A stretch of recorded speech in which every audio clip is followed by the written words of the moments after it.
الله من شرور أنفسنا ومن سيئات أعمالنا من يهده الله فلا مضل له ومن يضلله فلا هادي له ونشهد أن لا إله إلا الله وحده لا شريك له ونشهد أن سيدنا وسندنا وحبيبنا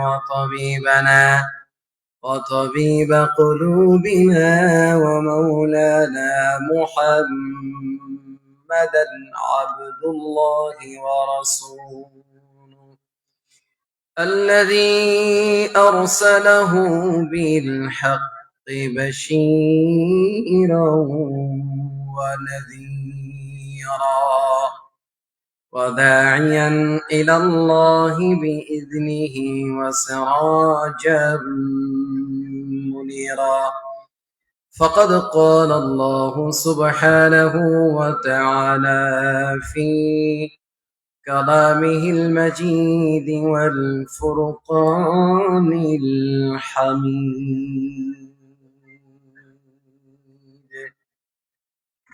হৃদয়ের সবটুকু আবেগ উজাড় করে আল্লাহকে খুশি করার জন্য সবাই আমার সাথে সমস্বরে পড়েন আউযু বিল্লাহি মিনাশ শাইতানির রাজীম বিসমিল্লাহির রাহমানির রাহিম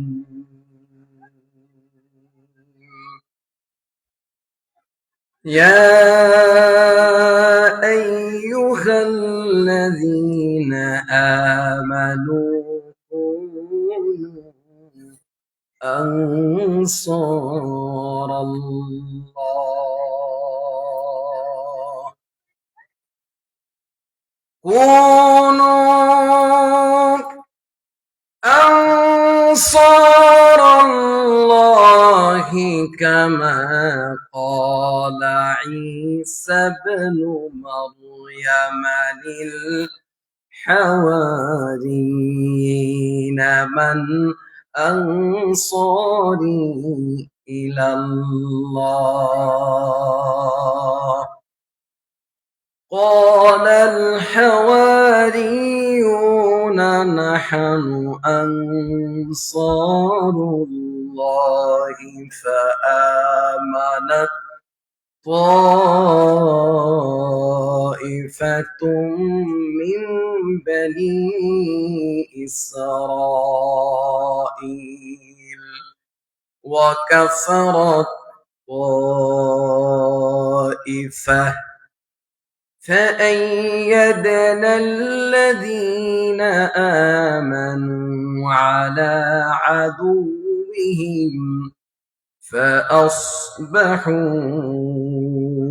ظاهرين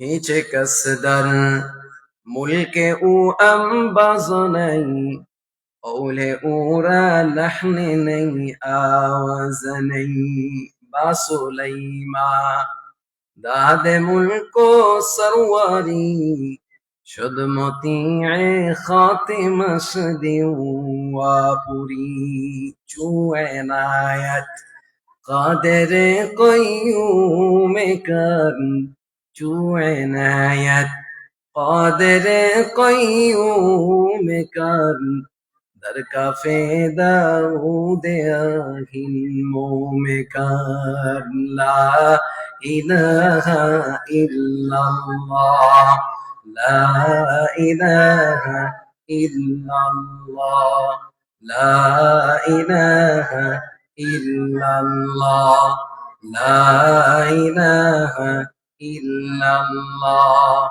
لا إله إلا الله محبت সবাই বলি لا إله إلا الله لا إله إلا الله لا إله لا إله إلا الله لا याद हक कर मौन से जानत बुअन याद हक कर मौन से जानत बुअन के हवाए का खोईवानत बुआद ला इलाहा इल्लल्लाह ला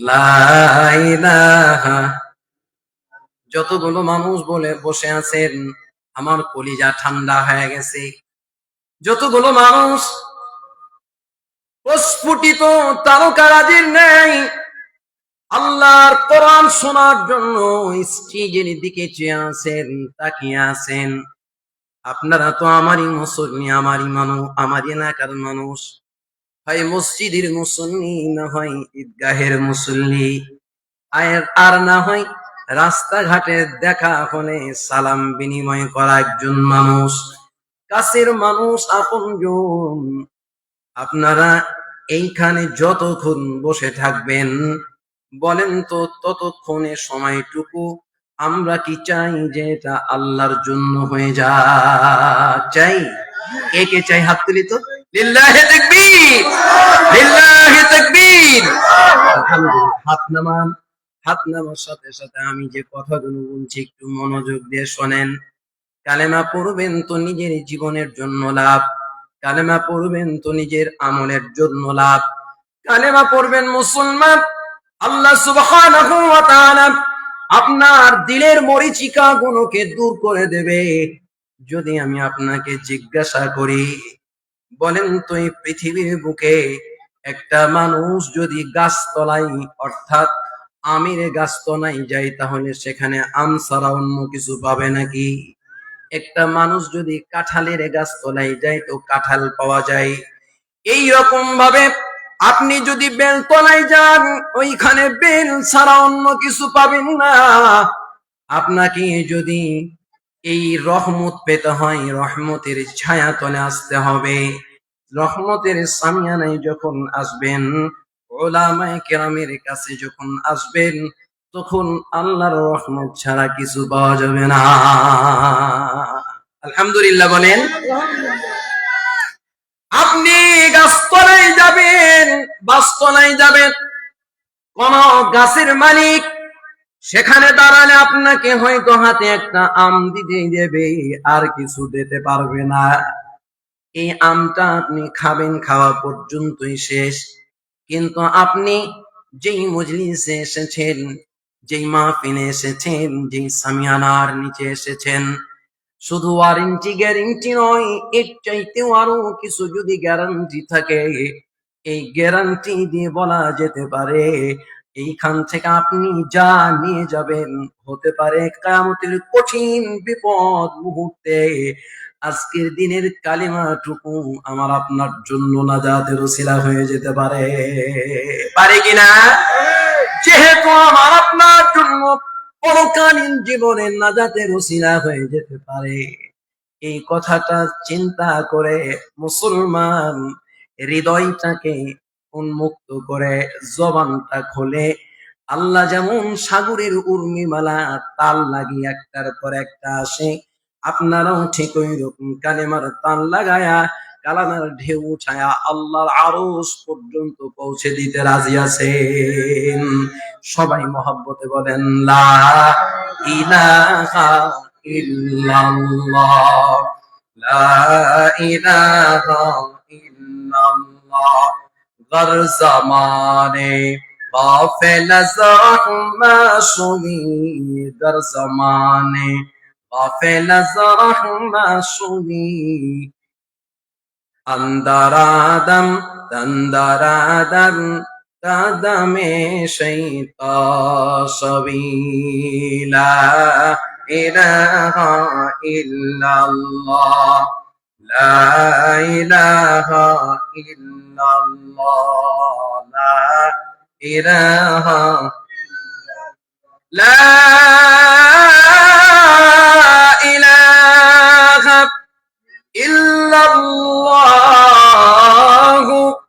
মুহাম্মাদুর রাসূলুল্লাহ। আওয়াজ দিয়ে বলি সাল্লাল্লাহু আলাইহি ওয়াসাল্লাম। وعن أبي يوسف عبد الله بن سلام رضي الله تعالى عنه أنه قال سمعت رسول الله صلى الله عليه وسلم يقول يا أيها الناس أفشوا السلام وأطعموا الطعام وصلوا الأرحام وصلوا الناس نيام تدخلوا الجنة بسلام أو كما قال عليه الصلاة والسلام رواه الترمذي صدق الله مولانا العظيم وصدق رسوله النبي الكريم ونحن على ذلك من الشاهدين والشاكرين الحمد لله رب العالمين বালুবাগান পুরাতন জামে মসজিদের উদ্যোগে অদ্য রজনীর একদিন ব্যাপী ৭০ বার্ষিকী ইসলামী জলসার সমাপনী অধিবেশনের শুরুতেই স্টেজকে অলঙ্কৃত করে সভাপতির আসনে সমাসীন হয়ে আছে সম্মানিত সভাপতি আমার শ্রদ্ধাভাজন ব্যক্তি আলহাজ মোহাম্মদ বাবুল ইসলাম, সভাপতি অত্র জামে মসজিদ। আল্লাহ সুবহানাহু ওয়া তাআলা সভাপতি সাহেবের হায়াতে তৈয়বা দান করেন বলি আমিন। উপস্থিত অতিথি আসনকে অলঙ্কৃত করে যারা বসে আছেন, যারা অতিথির আমন্ত্রণে আমন্ত্রিত হয়ে ধন্য হয়েছেন, সম্মানিত অতিথি, আমার সামনে বসে থাকা দিনদার, ইমানদার, মুত্তাকি, পরহেজগার, বাবার বয়সী মুরব্বিয়ানে কেরাম, সমবয়সী বন্ধুরা, শ্রদ্ধাভাজন বয়োজ্যেষ্ঠ বড় ভাইয়েরা, সমবয়সী বন্ধুরা, বয়কনিষ্ঠ স্নেহের কচি কাচারা, পর্দার অন্তরারে অধীর আগ্রহে বসে থাকা মায়ের আসনে সমাসীন কলিজার টুকরা আম্মা জান ও বোনেরা, মালিকের শুকরিয়া আদায় করছি যে মালিক আমাদেরকে এখন আমার ঘড়িতে বাজে রাত্রি 11টা, এই 11টার সময় যেই টাইমে মানুষের বিছানায় যাওয়ার কথা, ঠিক কিনা বলেন? গতকালকে আমার মাহফিল ছিল সিরাজগঞ্জ এলাকার নাম, সম্ভবত থানার নাম তারাস থানা। অনেকেই হয়তো চেনেন, যারা ব্যবসায়িক তারা ভালোভাবে চেনেন তারাস থানায়। এই তারাস থানায় মাহফিলে যদি আপনাদেরকে বলি তো আপনারা আশ্চর্য হয়ে যাবেন। আমার আলোচনা ছিল আসরের নামাজের পর। আসরের নামাজের পর আলোচনা রাত্রি 10টার ভিতরে একেবারেই আলোচনা ক্লোজ, সম্পূর্ণ আলোচনা ক্লোজ। রাত্রি 10টায় ঢাকা থেকে অনেক বড় বড় মেহমান এসেছিলেন, বড় বড় মুহাদ্দিস, শেখুল হাদিস, বড় বড় মাদ্রাসার শিক্ষক। আমাদের অত্র অঞ্চলে প্রধান বক্তা কখন বসবে এই অপেক্ষায় আমরা বসে থাকি, কিন্তু সেইখানে এমনটি নয়। তাদের আলোচনা, তাদের যেটা অধিবেশন যখন থেকে শুরু হবে তখন থেকেই মানুষের আনাগোনা শুরু হয়ে যায়। আলহামদুলিল্লাহ, তাদের অধিবেশন শুরু হয়েছিল জোহরের নামাজের পর থেকে। চিন্তা করেন, জোহরের নামাজের পর থেকে অধিবেশন শুরু, আসরের নামাজের পরে আমার বয়ান, আমার বক্তব্য ছিল, আমি বয়ান করলাম। এরপরে মাগরিবের পরে ঢাকার বসুন্ধরার একজন মেহমান উঠলেন, এশারের পরে ঢাকার একজন পীর সাহেব উঠলেন। ব্যাস 10টার ভিতরে টোটাল আলোচনা শেষ। 10:10 যখন বাজে তখন আমি গাড়িতে ড্রাইভারকে বললাম, স্টার্ট দাও, আল্লাহর নাম নিয়ে রওনা দিই। রাত্রি 1টার ভিতরে বাসায় পৌঁছে গেছে। এখন বাজে 11টা।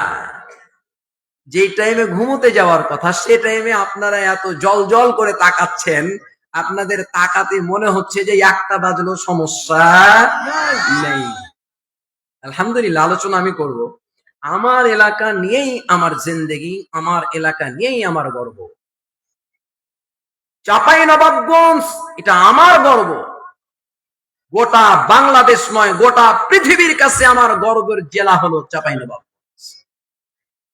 পৃথিবীর ভিতরে, বাংলাদেশের ভিতরে সবচেয়ে উন্নত জেলা, সবচাইতে দামি জেলা, সবচাইতে সম্মানের জেলা আমার কাছে যদি থেকে থাকে, তার একটাই জেলার নাম, তার নাম চাঁপাইনবাবগঞ্জ। আমি এটা লালন করি। চাঁপাইনবাবগঞ্জের মানুষ যদি আমাকে তাদের স্নেহে, তাদের ভালোবাসার চাদরে আগলে ধরে রাখে, আলহামদুলিল্লাহ, এটাই আমার জন্য যথেষ্ট। তো মালিকের দরবারে শুকরিয়া আদায় করছিলাম, এই রাত্রি 11টার মুহূর্তেও আপনারা যে এখানে বসে আছেন, এই জন্য আগে আপনাদের শুকরিয়া আদায় করছি, আপনাদেরকে মোবারকবাদ। পাশাপাশি আল্লাহর শুকরিয়া আদায় করে সবাই সমস্বরে বলছি আলহামদুলিল্লাহ। আমি দেখতে পাচ্ছি খুবই পরিচিত মুখগুলো বসে আছেন। ইনশাআল্লাহ আপনাদের খোরাক পূরণ করে আমি আল্লাহর কাছে সাহায্য চাচ্ছি। যতটুকু খোরাক আপনাদের দরকার, ততটুকু আমি যেন এই স্টেজে বলতে পারি, আমার মালিক যেন তৌফিক দান করেন, বলেন আমিন। আচ্ছা, আলহামদুলিল্লাহ, একজন একটা নাকফুল দিয়েছে মসজিদের জন্য, আল্লাহ যেন কবুল করেন, বলেন আমিন।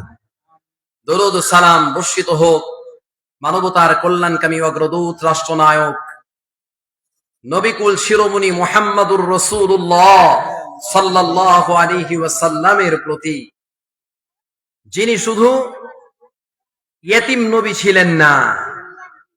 আমরা মানুষের কাছে কথা না বলি ভাই, কারণ আমি গুরুত্বপূর্ণ মেসেজ দিচ্ছি আপনাদের কাছে। যিনি শুধু ইয়াতিম নবী ছিলেন না, মানুষের কাছে আমরা ইয়াতিমের ওয়াজ করে করে তিনি যে একজন রাষ্ট্রপ্রধান ছিলেন, এ কথা আমরা ভুলে গেছি, ঠিক কিনা? আপনি দেখেন, বাস্তবতায় দেখেন, এখানেই যদি আমি রসুলের নাম উচ্চারণ করি, তখন বলবো তিনি তো ইয়াতিম নবী ছিলেন।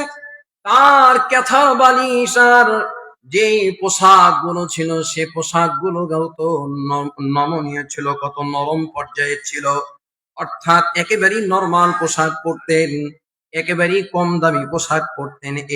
এই হলো আমাদের ওয়াজ। পরক্ষণে যদি একজন নাস্তিক, মুরতাদ, কোরআন বিদ্বেষী, মুসলমান বিদ্বেষী কোন প্রাইম মিনিস্টারের নাম উচ্চারণ করা হয়, দেখা যাবে অনেক জায়গায় আমার রসুলের চাইতে তার নামটা বড় করে বলা হয়, ঠিক কিনা? মুসলমান, আমরা আমাদের ইতিহাস ভুলে গেছি। যদি আমরা আমাদের ইতিহাস জানতাম, আমাদের ইতিহাস আমরা লালন করতাম, তাহলে মুসলমান আজকে বুক উঁচু করে আল্লাহর জমিনে চলতো। আমি আপনি একটা জরিপ নিই, গোটা বিশ্বের দিকে তাকিয়ে দেখি, যদি জিজ্ঞাসা করি, বলেন তো মুসলমান কোন না অন্য ধর্মাবলম্বী মানুষ কম? কি বলবেন? মুসলমান বেশি না অন্য ধর্মের মানুষ বেশি? জোরে বলেন। সবাই একযোগে বলবো মুসলমান বেশি। তাহলে মুসলমান বেশি। আর একটা প্রশ্ন আপনাদের কাছে, আল্লাহর রসুলের কাছে যখন আল্লাহর পক্ষ থেকে ওহী নেমে আসলো, বিসমিল্লাহির রহমানির রহিম, ইকরা বিসমি রাব্বিকাল্লাযী খালাক, খালাকাল ইনসান, খালাকাল ইনসানা মিন আলাকিন, ইকরা রাব্বুকাল আকরামুল্লাযী আল্লামা বিল কলম। কার পক্ষ থেকে ওহী? আল্লাহর পক্ষ থেকে ওহী আসে। নবীর কাছে যখন আসলো, আল্লাহর রাসূল ওহী নিয়ে মানুষের কাছে যখন কালিমার দাওয়াত দেবেন, জিজ্ঞাসা করতে চাই, বলেন তো সে সময়ে মুসলমান কম ছিল, মুসলমান বেশি ছিল, না অন্য ধর্মের মানুষ বেশি ছিল? কি বলবেন? সেই সময়ে অন্য ধর্মের মানুষ বেশি, মুসলমান কম। ইতিহাস খুঁজে দেখেন, বদর, খন্দক, বদর, ওহুদ খুঁজে দেখেন, রোমান সৈন্যের ইতিহাস, পারস্য শক্তির ইতিহাস খুঁজে দেখেন। আপনাদেরকে যদি ইতিহাসের পাতায় একটু ডুবায়া দিই, ইতিহাসের সাগরে যদি আপনাদের একটু ভাসায়া দিই, তাহলে দেখবেন জীর্ণ শীর্ণ অবস্থায় 313 জন সাহাবী, মাত্র দু একটা ঘোড়ার ইতিহাস, মাত্র কয়েকটা তরবারির ইতিহাস। আর দিকে একেবারে রোমান এইরকম ভাবে সমর সজ্জায়, সমর সাজে সজ্জিত হয়ে আল্লাহর এই সমস্ত নাফরমান কাফিরিরা একেবারে মার মুখে হয়ে আছে। এই অবস্থায়ও আল্লাহ রাব্বুল আলামিন দুর্বল মুসলমানদের দুর্বলতার দিকে দেখে নাই, বরং তাদের মজবুত ইমানের দিকে দেখেছে। এই ইমানের দিকে দেখে আল্লাহর পক্ষ থেকে আল্লাহ ফেরেশতা নাজিল করে দিয়েছে, ইন্নাল্লাযীনা ক্বালু রাব্বুনাল্লাহু সুম্মা ইসতাকামু। আল্লাহকে আল্লাহ বলার পর, রব বলার পর যদি এর উপরে বান্দা অটল অবিচল থাকতে পারে, আল্লাহর পক্ষ থেকে তাতানাজ্জালু আলাইহিমুল মালায়েকা, ফেরেশতা অবতীর্ণ হবে। এটা ইতিহাস আমরা জানি। মুহাম্মাদুর রাসূলুল্লাহ সাল্লাল্লাহু আলাইহি ওয়াসাল্লাম, মুহাম্মদ একজন নন্দিত ব্যক্তি, বিশ্ব নন্দিত ব্যক্তি। আসমানেও তিনি নন্দিত, জমিনেও তিনি নন্দিত। আল্লাহ পাক যাকে আকাশচুম্বী মর্যাদা দিয়েছেন, ওই নবীরই তো আমরা উম্মত হয়ে পৃথিবীর বুকে এসেছি। একটু যদি ধৈর্যের সাথে আমরা আলোচনাগুলো শুনি, তাহলে আমাদের ভবিষ্যৎ জীবনের জন্য পাথেয় হয়ে যাবে। বলেন আলহামদুলিল্লাহ। মুহাম্মাদুর রাসূলুল্লাহ সেই রেখে যাওয়া উম্মত হলাম আমরা, আজও বেঁচে আছি। রাসূলের সুন্নাহকে আঁকড়ে ধরতে রাজি আছি না নাই? সেই নবীর প্রতি দরুদ ও সালাম বলি সাল্লাল্লাহু আলাইহি ওয়াসাল্লাম। কোরআনুল কারীমের আয়াত পড়েছি, অসংখ্য হাদিস থেকে হাদিস পড়েছি। মনোযোগ সহকারে কথা শোনেন, চুপচাপ বসে থাকেন, আলোচনা বুঝতে পারবেন। বেশি সময় নষ্ট করা যাবে না ইনশাআল্লাহ। 1 ঘন্টা যদি ধৈর্য ধারণ করে শোনেন, যথার্থই আমাদের আলোচনা চলে আসবে। আল্লাহর রাসূল মদিনার একজন ব্যক্তি, তখন সে ছিল ইহুদি, নাম হলো আব্দুল্লাহ বিন সালাম। নামটা মনে রাখেন, আব্দুল্লাহ বিন সালাম, মদিনার এক ইহুদি। আল্লাহর রাসূল হিজরত করে মক্কা থেকে মদিনা যাচ্ছেন। কারণ কি? মদিনায় যাবেন, মক্কার মানুষগুলো রাসূলকে ওইরকম ভাবে সাড়া দেয় নাই। মক্কার মানুষগুলো তার মাতৃভূমি থেকে তাকে তাড়ায়া দিচ্ছে। রাসূল করিম সাল্লাল্লাহু আলাইহি ওয়াসাল্লাম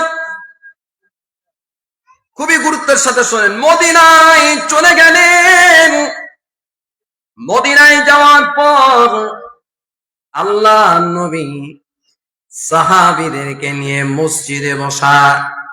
ওই যে মসজিদ, মসজিদে নববী, এখানে যারা হাজী সাহেব আছেন আমার ডানে বামে সামনে, মসজিদে নববী দেখেছেন স্বর্ণ দিয়ে যেন মোড়া আছে, স্বর্ণ দিয়ে যেন অঙ্কন করা আছে, এরকম এক মসজিদ।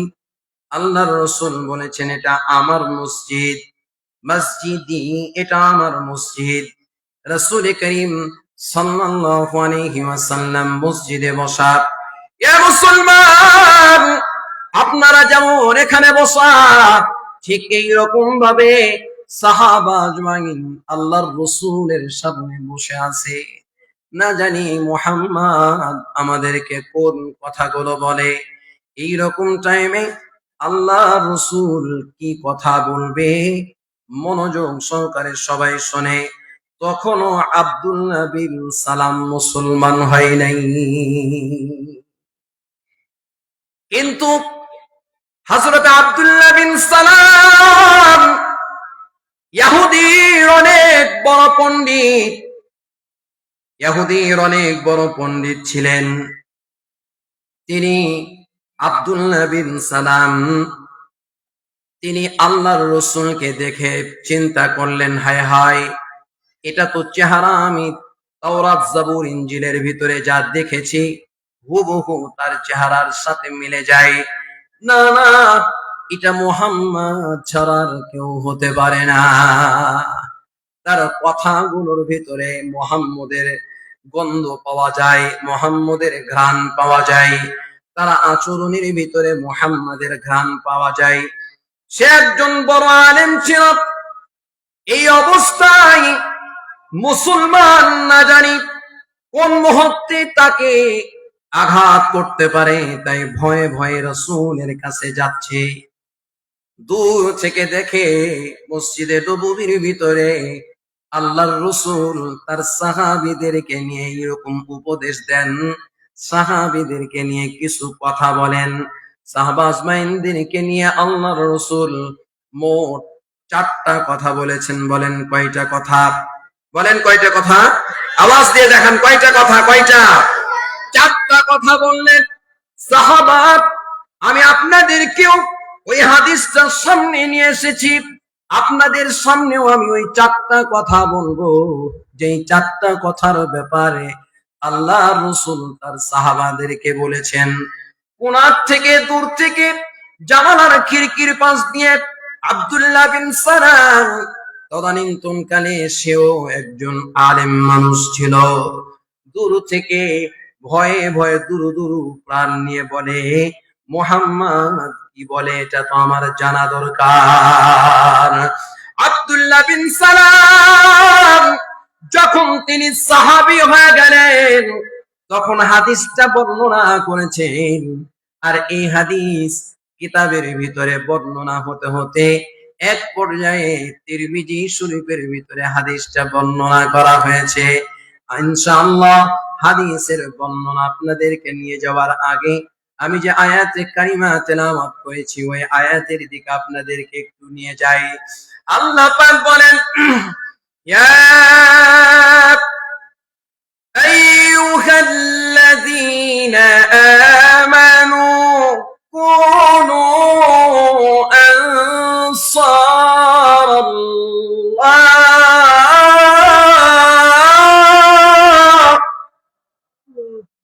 রব্বুল আলামিন ঈমানদারদেরকে ডেকে বলছেন, এখানে যারা আমরা বসে আছি খুবই মনোযোগ সহকারে কথা শোনা দরকার। এ মুসলমান, এটা ওহীর কথা, এটা আল্লাহর পক্ষ থেকে ওহী নাজিল। যখনই আল্লাহ ওহী দিয়েছেন তখনই নবীদেরকে গুরুত্বের সাথে কথা শুনতে বলেছেন। ফাসতামি' লিমা ইউহা, আমি ওহীতে তোমাকে কোন কথাগুলো বলি নবী, মনোযোগ সহকারে শোনো।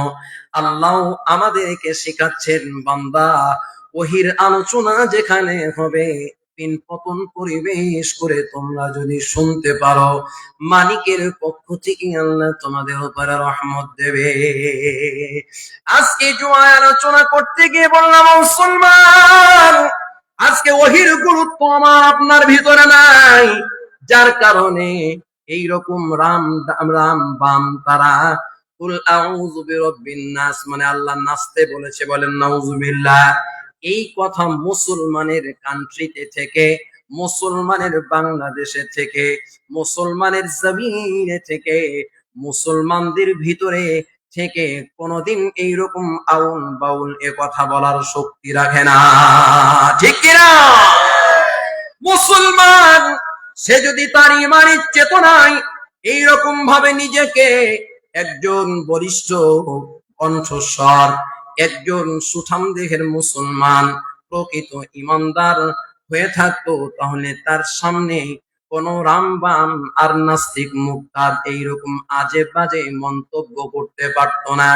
দেখেন, বারবার আমি একটা কথা বলি, এখানে হিন্দু ভাইয়েরাও আমাদের সাথে থাকে, মুসলিম ভাইয়েরাও আমাদের সাথে থাকে, তারা তো আমাদের সাথে থাকে, চলাফেরা করে। সামাজিক জীব হিসেবে তাদের সাথে সুন্দর আচরণ করতে হবে, এটা মুসলমানের শিক্ষা, এটা কোরআনের শিক্ষা, এটা রাসূলের হাদিসের শিক্ষা। আল্লাহ পাক কোরআনুল কারীমে বলেন, ওয়ালা তাসুব্বুল্লাযীনা ইয়াদউনা মিন দুনিল্লাহ ফায়াসুব্বুল্লাহা আদওয়ান বিগাইরি ইলম। মনে আছে আপনাদের আব্দুল্লাহ বিন সালাম আল্লাহর রাসূলের কথাগুলোকে উকি মেরে মেরে দূর থেকে ভয়ে ভয়ে শুনছে, এটা আপনাদের মনে আছে? বলবো ইনশাআল্লাহ, একটু আমাকে সুযোগ দেন, 1 ঘন্টা আলোচনা করব, পুরো আলোচনায় চলে আসবে ইনশাআল্লাহ। বলছিলাম আমি কি দিয়ে আপনাদেরকে বুঝাই, মুসলমান আজকে কোরআন থেকে দূরে সরে যাওয়ার কারণে, আমরা কোরআনকে যথাযথভাবে গ্রহণ না করার কারণে অন্যান্য নাস্তিকরা, মুরতাদরা তারা সুযোগ পেয়ে যাচ্ছে আমাদের মাঝখানে দাঁড়িয়ে যাওয়ার। কমিউনিকেশন গ্যাপ যখন হয়ে গেছে কোরআনের সাথে আমার আপনার, তখন বাইনাকা ওয়া বাইনাল কুরআন হিজাবুন, আমার এবং কোরআন, আমার আপনার আর কোরআনের মাঝখানে একটা দেওয়াল তৈরি হয়ে গেছে। যেহেতু আল্লাহ সুবহানাহু ওয়া তাআলা বলেন, হে ঈমানদার, কুনু আনসারাল্লাহ, এই কথা ওজন যদি আমি আপনি বুঝতাম, মুসলমান কোনদিন আল্লাহ ছাড়া অন্যদিকে চলার সুযোগ পেত না। ইয়া আইয়ুহাল্লাযীনা আমানু, হে ঈমানদার, আল্লাহ দুনিয়ার কাউকে ডাকে নাই, শুধু ঈমানদারদেরকে ডাকছে, কেবলমাত্র ঈমানওয়ালাদেরকে ডেকেছে। ঈমানওয়ালাদেরকে কেন ডাকবেন না মানি, কারণ এদের মর্যাদা তো আকাশ চুম্বি, আর এদের জন্যই তো আল্লাহ জান্নাতুল ফেরদাউস বানায়া দিয়েছে। সুবহানাল্লাহ। এদের জন্যই তো রব্বুল আলামিন জান্নাতের ভিতরে নিজেই তিনি মেহমান হয়ে যাবেন, মেজবান হয়ে যাবেন, আর আমাদেরকে মেহমানদারি করবেন। এত বড় জান্নাত বানালেন, ওই ঈমানওয়ালাদেরকে ডেকে বলছেন, কুনু আনসারাল্লাহ, কুনু আনসারাল্লাহ, তোমরা আল্লাহর সাহায্যকারী হয়ে যাও। ছোট্ট করে আমি আপনাদেরকে বুঝাই, এই পৃথিবীর বুকে বাবার 7 জন সন্তান, এই 7টা সন্তান দেখেন, এক সময়ে বাবা মাটি উঠাচ্ছে, গাছ কাটতেছে, কোন কাজ যখন করে, ছোট্ট ছোট্ট সন্তানগুলো, এই ছোট্ট সন্তানদেরকে নিয়ে বাবা বসে বসে গল্প করে, আজকে আমি অমুক জায়গায় যাব, আমার বাগানে আম টুকাতে যাব, আম পাড়তে যাব, কে আমাকে সহযোগিতা করবা? আমি আপনাদেরকে বলতে চাই, আল্লাহর শক্তির কাছে আমাদের সহযোগিতার প্রয়োজন আছে কি? আছে? আল্লাহর শক্তির কাছে বান্দার সহযোগিতার কোনো প্রয়োজন নাই। এরপর আল্লাহ কেন বললেন, হে ঈমানদার, কুনু আনসারাল্লাহ। ঈমান নামক একটা বস্তু, দিন নামক একটা বস্তু, ইসলাম নামক একটা বস্তু, যেটা আমি তোমাদেরকে দিয়েছিলাম, ইন্নাদ-দীনা ইনদাল্লাহিল ইসলাম, আমি আল্লাহর নিকটে মনোনীত ধর্ম হলো ইসলাম। এই ইসলামটা বড় দুর্বল হয়ে পড়ে গেছে, কারণ মুসলমান যারা মুসলমানের নিজেকে দাবি করে, প্রকৃতপক্ষে মুসলমানের রাস্তা থেকে তাদের নামটা সরায় ফেলেছে।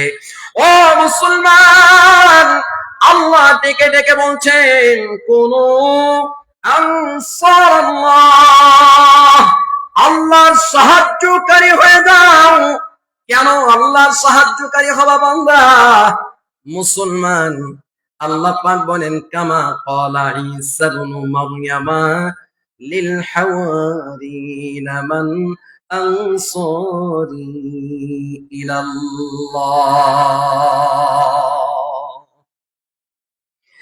কামা ক্বালা ঈসা ইবনু মারইয়াম, যেমন ঈসা ইবনে মারইয়াম বলেছিলেন, লিল হাওয়ারিন, তার সহযোগীদেরকে, তার আশেপাশের মানুষগুলোকে, তার সঙ্গীদেরকে বলেছিলেন, মান আনসারি ইলাল্লাহ, আল্লাহর জন্য কে আমার সাহায্যকারী হবা? ঈসা আলাইহিস সালাম বারবার তিনি ডেকেছেন, বারবার তিনি বলেছেন, আমি যদি আপনাদেরকে একটু বলি, সমাজের বুকে দেখবেন এক শ্রেণীর মানুষ অপব্যাখ্যার মতো ব্যাখ্যা করে, কোরআনকে ভুল মেসেজ মানুষের কাছে পেশ করে। আজকে মানুষ, এক শ্রেণীর মানুষ আর এক শ্রেণীর মানুষকে ধর্ম ব্যবসায়ী বলে গালি দেয়। যে ধর্ম ব্যবসায়ী বলে গালি দিচ্ছে, তাকেই দেখেন তার ভিতরে ধর্ম ব্যবসা আছে না নাই। এখন মনে করেন মাহবুব হুজুর রাস্তা দিয়ে যাবে, একজন পিছন দিক থেকে বলে এটাই হলো ধর্ম ব্যবসায়ী, কারণ সে তো লম্বা পাঞ্জাবি পরে, সে তো টুপি মাথায় দেয়, তার শরীরে তো পোশাক আশাক ভালো আছে। আর একটা মানুষ যে ধর্ম ব্যবসায়ী বলে গালি দিচ্ছে, তার পুরো কিতাব এবং সেটআপের ভিতরে কোনো সুন্নাতের লিহাজ নেই। এরকম সমাজে আছে না নেই? আপনি গোটাটাই দেখেন, গোটাটাই, গোটা বাংলাদেশ সহ গোটা বিশ্বের দিকে তাকিয়ে দেখেন, একই অবস্থা।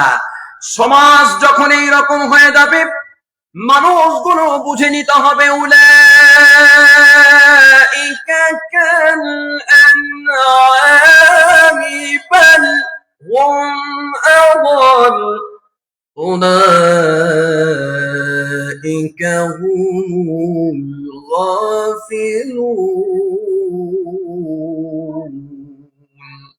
আল্লাহু আকবার বলি।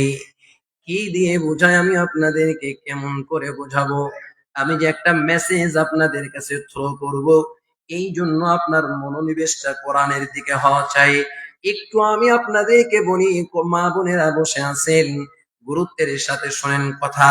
জুমার নামাজে আমি কথাগুলো খুব আবেগের সাথে বলেছি। একটা মানুষ, এখানে আমরা যারা বসে আছি, আমাদেরকে যদি কেউ অকথ্য ভাষায় গালিগুলোজ করে, তাহলে তার গালি আমাদের সহ্য হবে না। এমনকি সবচাইতে নোংরা ভাষা, শিয়াল কুকুরের বসবাস এখানে আছে না নাই বলেন? আল্লাহ পাক পৃথিবীর বুকে অনেক দামি প্রাণী জন্তু বানিয়েছেন, রয়্যাল বেঙ্গল টাইগার। আবার একেবারে নিম্ন শ্রেণীর হীন প্রাণী, একেবারে নিম্ন কোয়ালিটির প্রাণী বানিয়েছেন, যাকে দেখলে ইতর শ্রেণীর প্রাণী মনে করেন শুয়োর, কুকুর, এগুলো বানিয়েছে আল্লাহ। সমাজের বুকে এগুলো দিয়ে আমি আপনি মুসলমানকে একটা ক্যারেক্টার শেখাই, একটা আদর্শ শিখাই। এ মুসলমান, পৃথিবীর বুকে মানুষকে আমি রব্বুল আলামিন দুই ধরনের করেছি। একটা মুহাম্মদ, যাকে আমি আল্লাহ আকাশ চুম্বি মর্যাদা দিয়েছি। আর এক শ্রেণীর মানুষ নমরুদ, ফেরাউন, সাদ্দাদের গোষ্ঠী, আবু জেহেলের গোষ্ঠী, যাদেরকে আমি আল্লাহ মাটির নিচে গেড়ে দিয়ে তাদের বুকের উপরে পায়খানা বানিয়েছি। যারা হাজী সাহেব তারা বুঝে গেছেন। এই অবস্থায় বান্দা তুমি গ্রহণ করবা কোনটা? আমি বলতে গিয়ে বললাম, আপনার বাড়ির পাশে একটা ছাগল, আপনি ছাগলটাকে লালন পালন করেন, গৃহপালিত পশু। ও যদি পাশেই বসে থাকে, আপনি খেতে পারবেন, কোনো অসুবিধা নাই। আপনার খাওয়াতেও কোনো বিরক্ত লাগবে না, বাধা লাগবে না, খারাপ লাগবে না। পাশে এসে আপনার ছোট ছেলেটা ছাগলের গায়ের উপর হাত দেয়, বড় আদর করে, যত্ন করে, তাও আপনার খারাপ লাগে না। বলেন তো মুসলমান, ওইখানেই যদি একটা খেনজির, শুয়োরের বাচ্চা অথবা কুকুরের বাচ্চা যদি ওইখানে বসে থাকে, একটা কুকুর যদি বসে থাকে, ও মুসলমান, আপনি কি, আপনি যদি একবারই সমাজের নিম্ন পরিবারের একজন ব্যক্তি হন, একেবারে নিচু মানের একজন মানুষ হন, আপনার যদি টাকা কম থাকে, পয়সা কম থাকে, গরিব থাকে, বলেন তো আপনি কি কখনোই মেনে নিবেন যে আমার খাবারের পাশে, আমার টেবিলের পাশে, আমার শোবার ঘরের কাছে একটা নিম্ন শ্রেণীর প্রাণী, একেবারে ঘৃণিত ইতর প্রাণী ওখানে বসবাস করে, আর আমার ছেলে তার গায়ে হাত বুলাই? এটা কি মুসলমান মেনে নেবে? কোন মানুষের রুচি তো ধরবে? বলেন না। আপনার মাইন্ড থেকে আমি নিয়ে যাচ্ছি কোরআনের দিকে, ধরবে না। আল্লাহ পাক দিকে বলেন, বান্দা আমি আল্লাহ তোমার ভিতরে ফেরেশতাদের খাসলত দিলাম, আবার জীব জানোয়ারের খাসলত দিয়ে আমি তোমাদের ভিতরে থেকে দুটো মানুষকে বাছাই করে নিয়েছি। একটা মুহাম্মদের আদর্শ দিলাম, একটা আবু জেহেলের আদর্শ দিলাম, আর তোমাকে বললাম বান্দা কোনটা তুমি নিবা। একটা হলো ফারিকুন ফিল জান্নাহ, আর একটা হলো ফারিকুন ফিস সাঈর। আমি আয়াত পড়েছি, ইনশাআল্লাহ ওই আয়াতের দিকেই যাব। বলছিলাম আয়াতের দিকে আসি, আয়াতের দুইটা পাঠ আমি দুই দিকে নিয়ে যাচ্ছি ইনশাআল্লাহ বোঝানোর জন্য। বলছিলাম আমি আল্লাহ পাক বলেন বান্দাদের যেখানেই মুসা দিলাম সেখানেই ফেরাউন দিয়েছি, যেখানেই ফেরাউন সেখানেই মুসা, যেখানেই নমরুদ সেখানেই ইব্রাহিম। এখন আপনাকে যদি বলা হয় আপনি সমাজের ভিতরে সবচেয়ে গরিব মানুষ, দুর্বল মানুষ, অসহায় মানুষ, আপনি খেটে খাওয়া দিনমজুর একজন রিক্সা চালক, ভ্যান চালক মানুষ, আপনি বলেন তো আপনার দস্তরখান বিছানো হয়েছে, কোন এক জায়গায় দাওয়াত দেওয়া হলো, আপনাকে বলা হলো আপনি তো এই শ্রেণীর এই কোয়ালিটির মানুষ, আপনার জন্য দস্তরখান বিছানো হয়েছে, যেই দস্তরখানে আপনি বসবেন ওই দস্তরখানে ফেরাউনকে দাওয়াত করা হয়েছে, একই দস্তরখানে আপনি বসবেন নাকি? যদি বলা হয় সমাজের নিম্ন শ্রেণীর মানুষটাও বলবে এইরকম ইতরের সাথে আমি বসতে চাই না, ঠিক কিনা? ও মুসলমান, যদি আপনাকে বলা হয় আপনার জন্য একটা দস্তরখান বিছানো হয়েছে, এই দস্তরখানে আবু জেহেল বসবে, যে রসুলকে মুহূর্তে মুহূর্তে কষ্ট দিয়েছে, রসুলের জীবনটাকে সে অস্থির করে তুলেছে, রসুলের জীবনটাকে যন্ত্রণায় ভরে দিয়েছে, এই আবু জেহেল আপনার পাশে বসবে, আপনি কি তার সিটে বসে খানা খাবেন নাকি? তো আপনিও ডেকে ডেকে বলবেন না না, আমি আবু জেহেলের পাশে বসবো না, তাকে ঘৃণা লাগে, খারাপ লাগে। ও মুসলমান, কারণ হলো আবু জেহেলের ধাস এমন ছিল, আল্লাহর কোরআন তার কাছে গেছে, রসুলের হাদিস তার কাছে গেছে, এরপরেও আল্লাহর কোরআন শুনে নাই, তার কর্ণকুহরে যাই নাই। আল্লাহ পাক বলেন লাহুম উলাইকা কাল আনআমি বাল হুম আযাল উলাইকা হুমুল গাফিলুন। এরা চতুষ্পদ জন্তু, চতুষ্পদ জন্তুর ভিতরে বাঘ ভাল্লুক যেমন আছে, ছাগল গরু যেমন আছে, শিয়াল কুকুরও আছে না নাই? আছে না নাই? আমি ওই আরবি তুর শ্রেণীর প্রাণীর কথা বললাম না, রেখে দিলাম, ওটাও তো একটা আছে। আল্লাহ তো ডেকে বলছেন, আপনি যদি এক ছেলেকে ডাক দিয়ে বলেন তুই কুকুরের বাচ্চা, সে কিন্তু রেগে যাবে, তার মায়ের কাছে বলবে। কিন্তু আল্লাহ তো ডেকে বলছেন তুমি একেবারে নিকৃষ্ট প্রাণীর চাইতেও এই ব্যক্তি খারাপ। কে? লাহুম আযানুন লা ইয়াসমাউনা বিহা। আমি আল্লাহ আমার কুদরতি হাতে তাকে সুন্দর করে বানায়া জায়গাতে, কোন জায়গায় চোখটা বসবে বসায়া দিলাম, কোন জায়গায় নাকটা বসবে বসায়া দিলাম, কোন জায়গায় কানটা বসবে বসায়া দিলাম। কানের ভিতরে একটা দেখবেন এইরকম প্যাঁচ আছে না নাই? কানের ভিতরে প্যাঁচ আছে।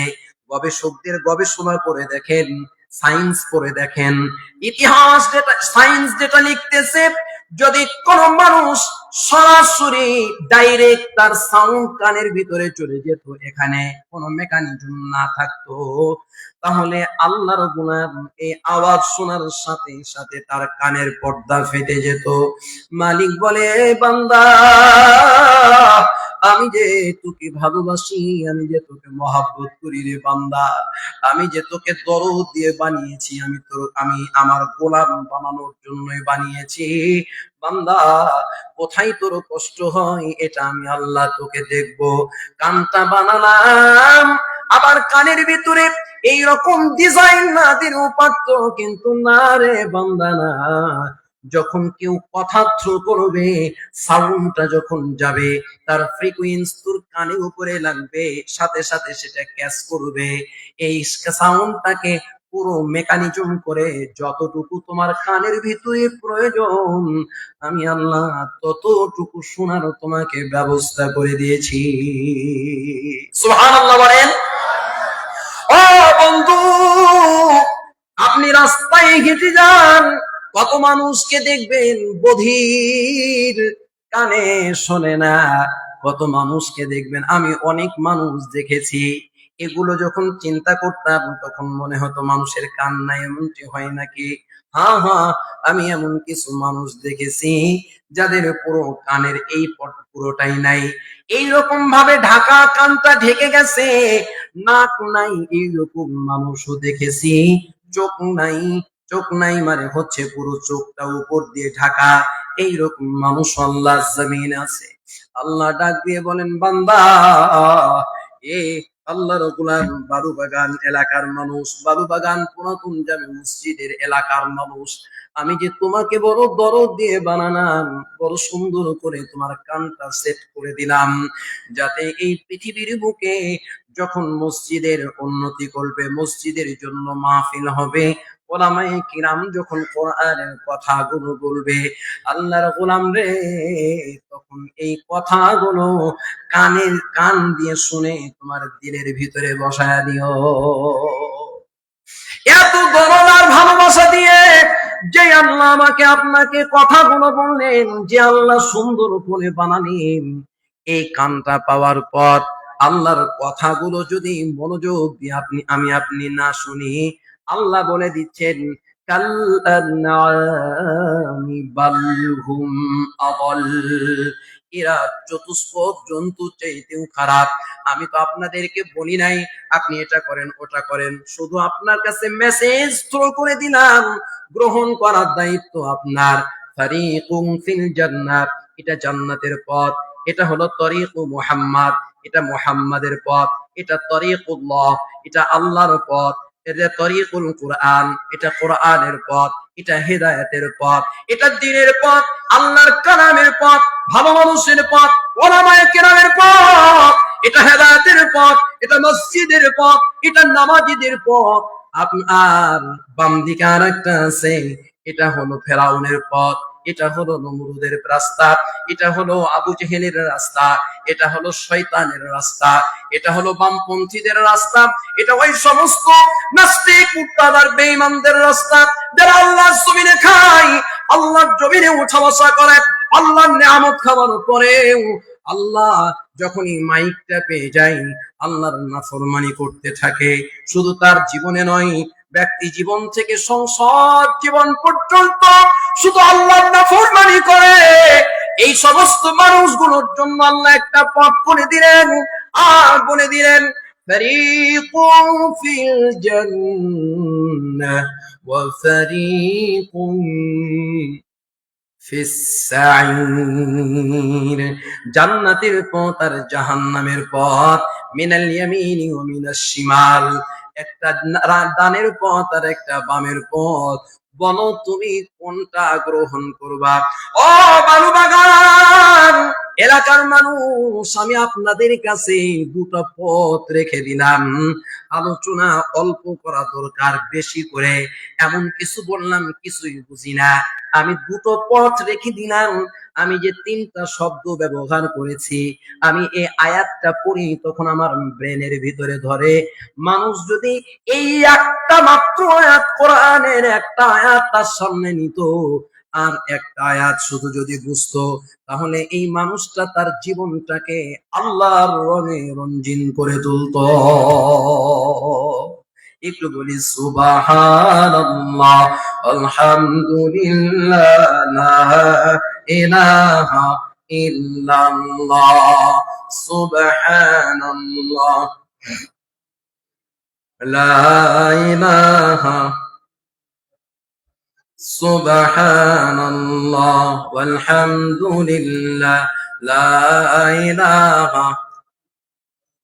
একদিন দুই দিন নয়, সেই 1450 বছর পূর্ব থেকেই মুহাম্মাদুর রাসূলুল্লাহ সাল্লাল্লাহু আলাইহি ওয়াসাল্লাম, এত সুন্দর নবী পাথরের আঘাতে রক্তাক্ত হয়ে গেলেন, দাঁতটা ভেঙে পড়ে গেল। বলছিলাম যদি ইতিহাস বর্ণনা করি আর ইতিহাস শুধু আপনাদেরকে নিয়ে যাই ইতিহাসের সাগরে, নিজেকে অস্থির করে তুলবেন। ভেবে দেখেন তো, মশা মাছি উড়তে উড়তে আপনার নাকে মুখে চোখে বসে। এমন একটা শরীর, এমন একটা মানুষ, এমন একটা ব্যক্তি, আয়েশা আম্মা জান চোখের পানি ফেলে কান্দে আর বলে, এ মক্কার কাফির, এ তায়েফের কাফেরেরা, এ মক্কার বড় বড় কাফির, আমার মুহাম্মদ, আমি তো দেখেছি এই মুহাম্মাদের শরীরে কোনো মশা বসে না, মাছি বসে না, কোনো পোকা বসে না, কীট পতঙ্গ বসে না। যেই মুহাম্মাদের শরীর থেকে ঘাম বের হলে একেবারেই সুঘ্রাণ মেশকে আম্বরের মতো হয়ে যায়। যেই মুহাম্মদ, এই যে কিছুদিন পূর্বে উমরায় গেছিলাম, আপনারা যারা হাজী সাহেব আর যারা যান নাই, মালিকের কাছে দোয়া করি, আল্লাহ, এখন মানুষের টাকা হয়ে গেছে, মানুষ বাবুডাং আবুডাং আর কক্সবাজার অমুক বাজার থাইল্যান্ড মানুষ ঘোরে না, মুসলমানে খুব স্ত্রীকে সাথে নিয়ে আল্লাহর ঘর বাইতুল্লাহ জিয়ারতে যায়। বাইতুল্লাহ যখন জিয়ারতে যাবেন, মুআল্লিমকে বলবেন, ভাই মসজিদে জিয়ারান, মসজিদে জোরান জিয়ারান দুটোই নাম বলা হয়, ওই মসজিদে নিয়ে যান। মসজিদের ডান সাইড, মনে রাখবেন মসজিদের ডান সাইড, কারণ ওইখানে উত্তর দক্ষিণ সহজে বুঝতে পারবেন না। কেন বুঝতে পারবেন না বললাম, সূর্য দেখলেই তো বোঝা যায়। আমাদের মাইন্ড সেট আপ হয়ে আছে যেই দিকে কেবলা সেই দিকে পশ্চিম, এটা আমাদের মাইন্ড সেট আপ। এ কারণে মসজিদ যেই দিকে সেই দিকেই আমরা পশ্চিম বলে ফেলি, যার কারণে কথাটা বললাম। মসজিদে জিয়ারানের ডান পাশে একটা রাস্তা আছে, অনেক বড় জায়গা, ওইখানে একটা কুয়া আছে। এই কুয়াবাসী, এই এলাকা জিয়ারানবাসী রাসূলের অপেক্ষা করে কখন আল্লাহর নবী আসবেন। আল্লাহর নবী একটা কাফেলা নিয়ে ওইখানে দাঁড়িয়ে তিনি ইহরাম করলেন উমরা করার উদ্দেশ্যে। ওই টাইমে কিছু মানুষ এসে রাসূলকে বলছেন, ইয়া রাসূলুল্লাহ, ইয়া হাবিবাল্লাহ, ও পয়গম্বর, আমাদের এই কূপটার পানি খার মনে হয়, তিতা মনে হয়, নবী হে, আপনি একটু মেহেরবানি করে দোয়া করে দেন যাতে করে আল্লাহ পাক এই কুয়ার পানিটা মিষ্ট করে দেয়। আল্লাহর রাসূল বললেন, সাহাবী, আমাকে নিয়ে চলো যাই। ওই মসজিদ, ওই কুয়ার পাশে যখন রাসূল গেলেন, কুয়ার দিকে তাকালেন, এরপরে মুখের একটু লোয়া, মুখের একটু থুথু আল্লাহ পয়গম্বর কুয়াতে ছেড়ে দেওয়ার সাথে সাথে সেই দিন থেকে নিয়ে আজ পর্যন্ত, এমনকি কিয়ামত পর্যন্ত আল্লাহ রাব্বুল আলামিন ওই মসজিদের বিপাশে কুয়া, এই কুয়ার পানিটাকে রাব্বুল আলামিন মিষ্ট পানি বানায়া দিলেন। সুবহানাল্লাহ বলবেন না? কে এলো মদিনায় রাসূল নামে, ওরে আকাশের ওই চন্দ্র কে রে, ওকে আনলো দুনিয়ায় রাসূল নামে। গলেতে তসবির মালা,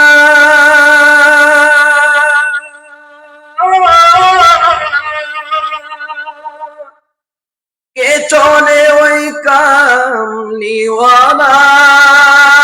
রে,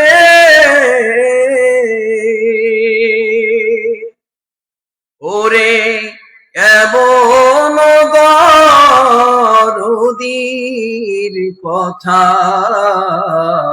শুনলে পরাণ জুড়ায় রাসূল নামে। কে এলো মদিনায় রাসূল নামে। কষ্ট হচ্ছে আপনাদের? কষ্ট হচ্ছে? কিছুক্ষণ চলবে তো ইনশাআল্লাহ। আমি দেখি নাই, শুনি নাই কথা, মানুষে না আসে মানুষের ব্যথায় রে, তারে আমার মনের দরগা তরে, তারে ধরে নিয়ে আয় রসুল নামে এলো মদিনায় রসুল নামে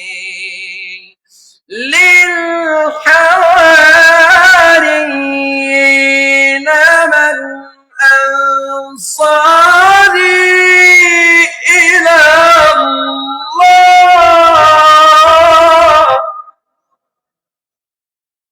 মালিক ডেকে ডেকে বলেন, ঈসা আলাইহিস সালাম তার আপনজন গুলোকে ডেকে বলছেন, আল্লাহর দ্বীনের জন্য, আল্লাহর জন্য কে আমার সাহায্যকারী হবা। কথা বুঝাতে গিয়ে বলছিলাম, এত সুন্দর একজন নবী, আয়েশা আম্মা জান চোখের পানি ফেলে কান্দে আর বলে, মক্কার কাফেরেরা রে, যেই মানুষটার মুখের থুথুতে আল্লাহ পাক একেবারে খার যুক্ত পানিকে মিষ্ট বানায় দেয়, এই মানুষটাকে তোমরা আঘাত করেছো, তোমাদের দিলের ভিতরে কি কষ্ট নাই, মায়া নাই? আল্লাহর নবী এত কষ্ট পাওয়ার পর, আপনারা শুনেছেন, এই দুই চোখ দিয়ে আমি তায়েফের জমিন দেখে এসেছি।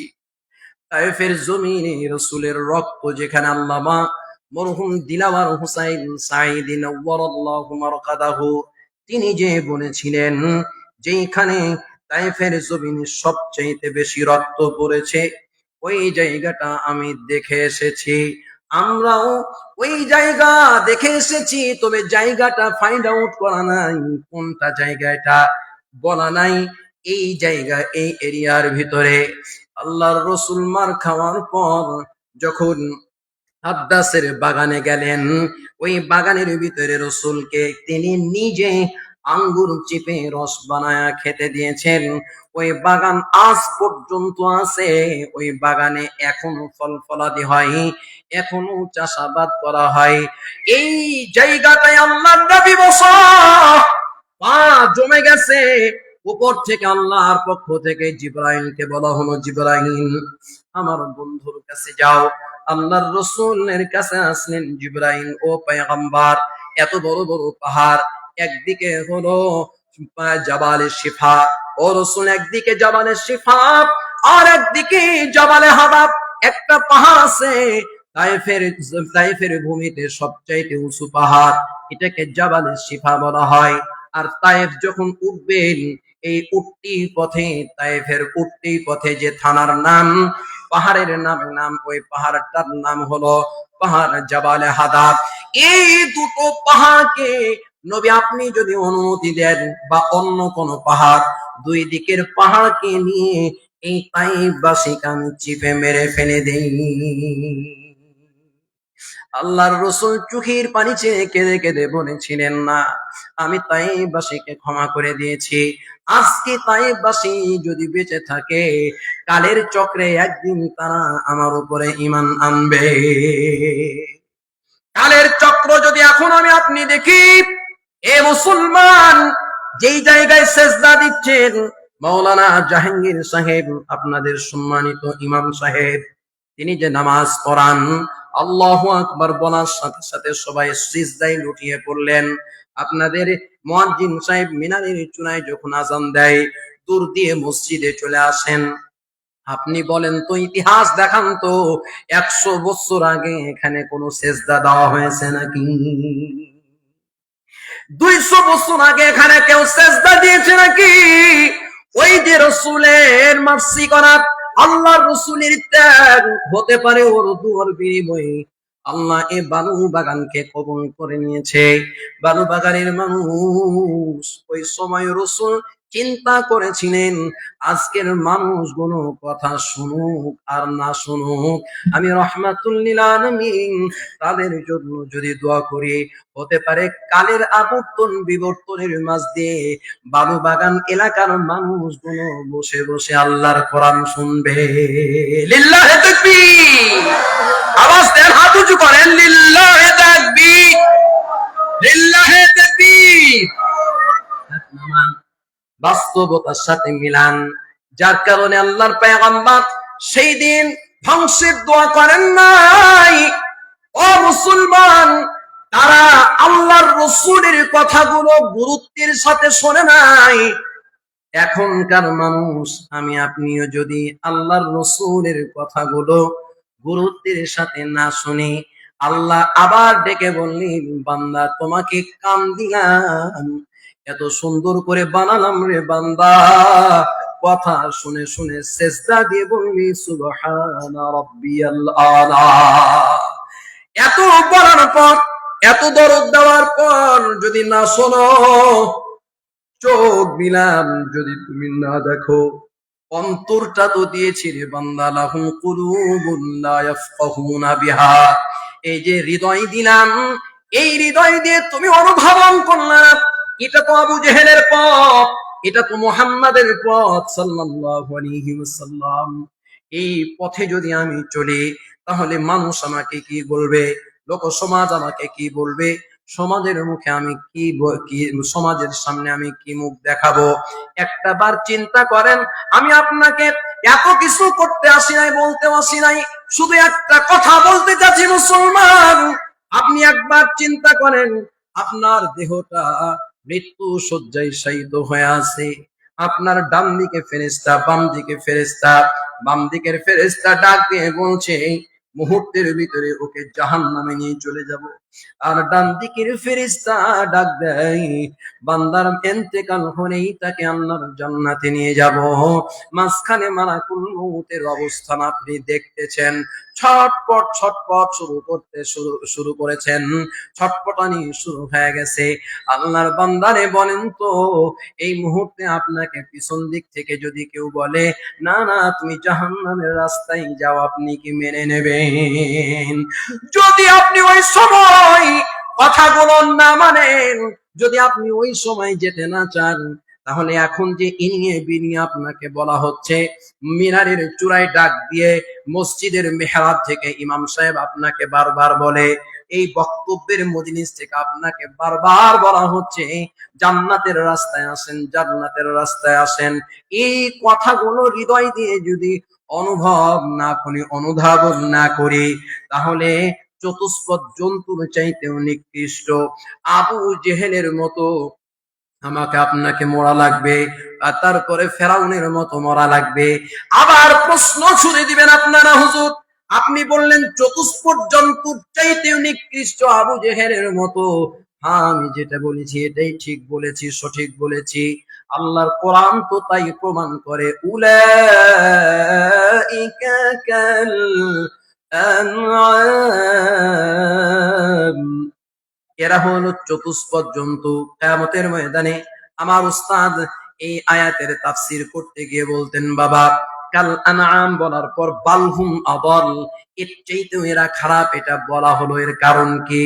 আল্লাহ পাক কিয়ামতের ময়দানে সমস্ত প্রাণী, সেটা ইতর শ্রেণীর হোক অথবা ভালো কোয়ালিটির হোক, রয়্যাল বেঙ্গল টাইগার হোক অথবা লায়ন সিংহ হোক, যে শ্রেণীর জন্তু হোক না কেন, সমস্ত জীব জানোয়ার, মানুষ আর জিন ছাড়া, আর ফেরেশতা তো আছে, ওদের তো হিসাব নাই, মানুষ আর জিন ছাড়া আল্লাহ সমস্ত সৃষ্টিকে, যাদের জান আছে তাদেরকে বলবে কুনতুম তুরাবা, তোমরা মাটি হয়ে যাও।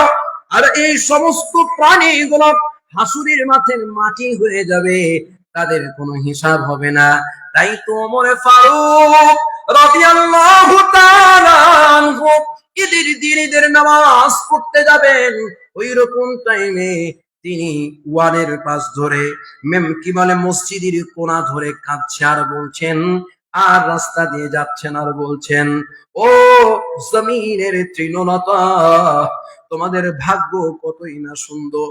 আমি অমর না হয়ে যদি তৃণলতা হতাম, আমার জীবনটা না জানি ধন্য হয়ে যেত। হিসাবের ভয়, আল্লাহ সামনে দাঁড়াতে হবে তার ভয়। মুসলমান, এইরকম ভাবে আল্লাহ পাক বলবেন, সমস্ত জীব জানোয়ার তোমরা মাটি হয়ে যাও, সবাই মাটি হয়ে যাবে, শুধু মানুষ দাঁড়ায় থাকবে। এই মানুষগুলোকে বলা হবে তোমাদের হিসাব নেওয়া হবে, তারপরে জাহান্নামে যাও।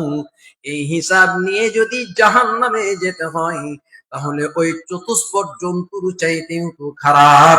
আমি আপনি খারাপ হতে চাই না।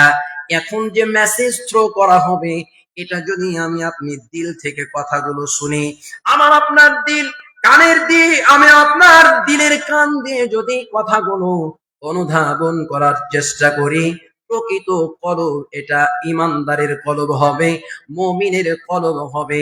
আর ওই মুমিনের কলবের আল্লাহ কথাগুলো শোনার জন্য ডেকে ডেকে বলছেন, ইয়া আইয়ুহাল্লাযীনা আমানু, হে ইমানদার, কোন আনসার আল্লাহ, আল্লাহকে সাহায্যকারী হয়ে যাও। কামা ক্বালা ঈসা ইবনে মারইয়াম লিল হাওয়ারিন মান আনসারি ইলাল্লাহ, যেমন ভাবে ঈসা আলাইহিস সালাম তার জাতিকে বলেছিলেন, তার পার্শ্ববর্তী এলাকার মানুষকে বলেছিলেন, তার কাছের মানুষগুলোকে যারা তাকে সাহায্য করবে তাদেরকে ডেকে বলেছিলেন, কামা যেমন বলেছিলেন, আনসারি ইনাল্লাহ, কে আল্লাহর জন্য আমাকে সাহায্য করবা। তখন আল হাওয়ারিয়ুন, তার ইরদিগির আশেপাশে যারা রয়েছে তারা ডেকে ডেকে বলেছিল, নাহানু আনসারুল্লাহ, ও পয়গম্বর, আমরাই তো আল্লাহর সাহায্যকারী। আল্লাহু আকবার বলেন। তাহলে মুসলিমে কিছু মানুষ তাফসীরের ভিতরে লিখেছে, যারা হাওয়ারিয়িন ছিলেন, হাওয়ারিয়িনের একটা বুঝার জন্য আমি আপনাদেরকে একটা তর্জমা করি।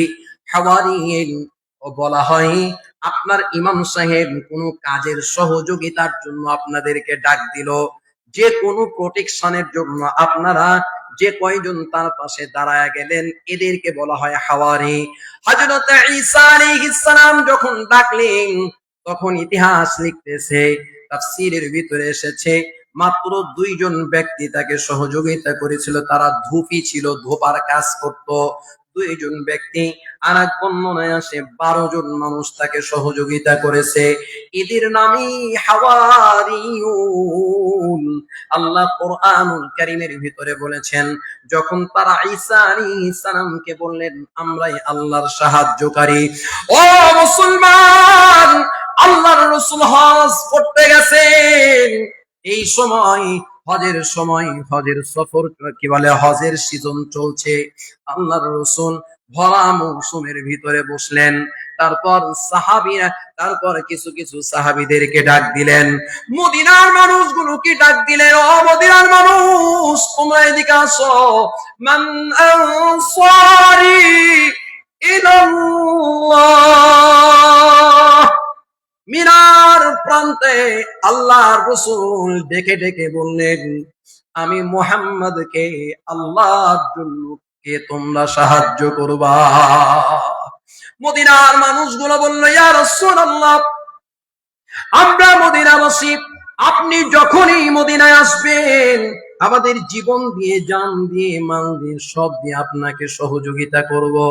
মুসলমান, আল্লাহর রাসূল মদিনায় গেছেন, মদিনার মানুষগুলো রাসূলকে এমন ভাবে সহযোগিতা করেছেন, আল্লাহ পাক তাদের নাম কোরআন কারীমের ভিতরে আনসারুল্লাহ বলে দিয়েছেন। বলেন সুবহানাল্লাহ। এরা হল আনসারী সাহাবী। এখন আসেন, কালের চক্রে জীবন পরিবর্তন, জীবনের রোলিং এর মাধ্যমে আজ 1450 বছর পর আজকেও আল্লাহর দিনকে, আল্লাহর ইসলামকে, এই মনোনীত দিনকে সাহায্য করার জন্য আমার আপনার মতো কোন মানুষ হাত ছানি দিয়ে ডাকছে। কালের চক্রে এমন একটা অবস্থায় আমি আপনি এসেছি, ও মুসলমান, আলেমদের কথা গুরুত্বের সাথে শোনার সুযোগ ছিল না। আলেমদের জবানকে বন্ধ করে দেওয়া হয়েছিল। জিন্দানখানায়, ফ্যাসিস্টের জিন্দানখানায় হাজারো আলেম নির্যাতন নিপীড়নের শিকার হয়েছিল। সেইখান থেকে আল্লাহ আমাকে আপনাকে মুক্ত করে দিয়ে ওই কথাই শোনাচ্ছেন, কুনু আনসারাল্লাহ। দেশটা আমার স্বাধীন, স্বাধীন দেশ পেলাম, কিন্তু পরাধীনতার গ্লানি সহ্য করতে করতে জীবনটা শেষ হয়ে যায়। স্বাধীন দেশে মানুষগুলো আল্লাহর কোরআন পড়বে স্বাধীনভাবে, আল্লাহর কোরআন মানবে স্বাধীনভাবে, আল্লাহর কোরআনের কথা বলবে স্বাধীনভাবে। কিন্তু না, আমার আপনার মতোই মুসলমান নামধারী পরাধীনতার গ্লানির মুখে লাগাম দিয়ে দিয়েছিল। ঠিক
من فورهم هذا يمددكم ربكم بخمسة آلاف من الملائكة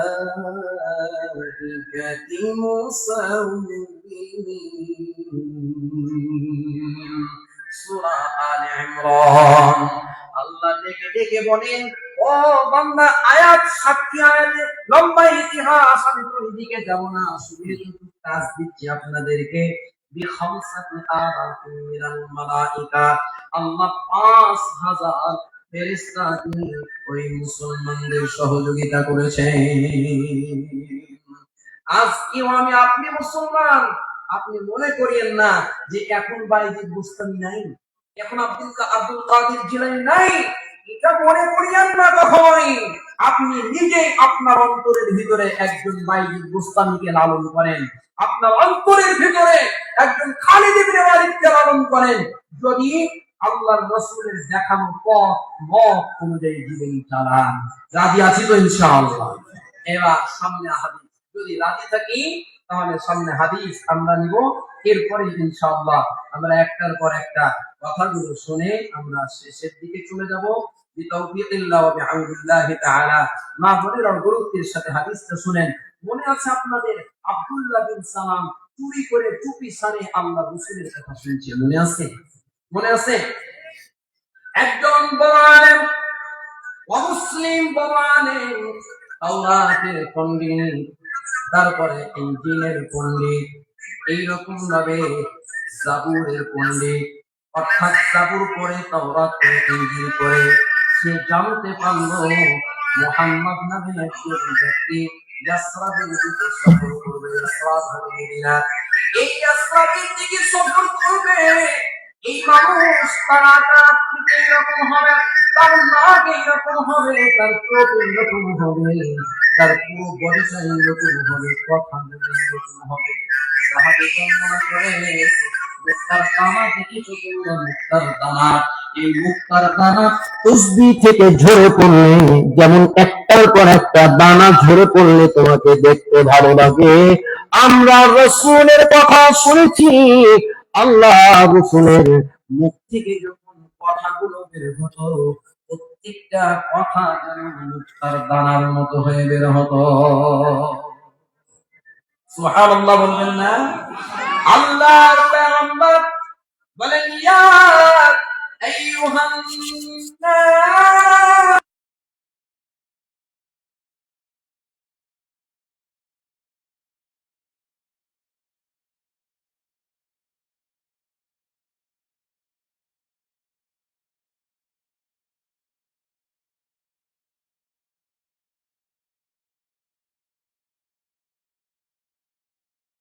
অহংকার হাত দেখায় এমন যেমন মাটি কেটে ফেলবে, ফাটিয়ে ফেলবে।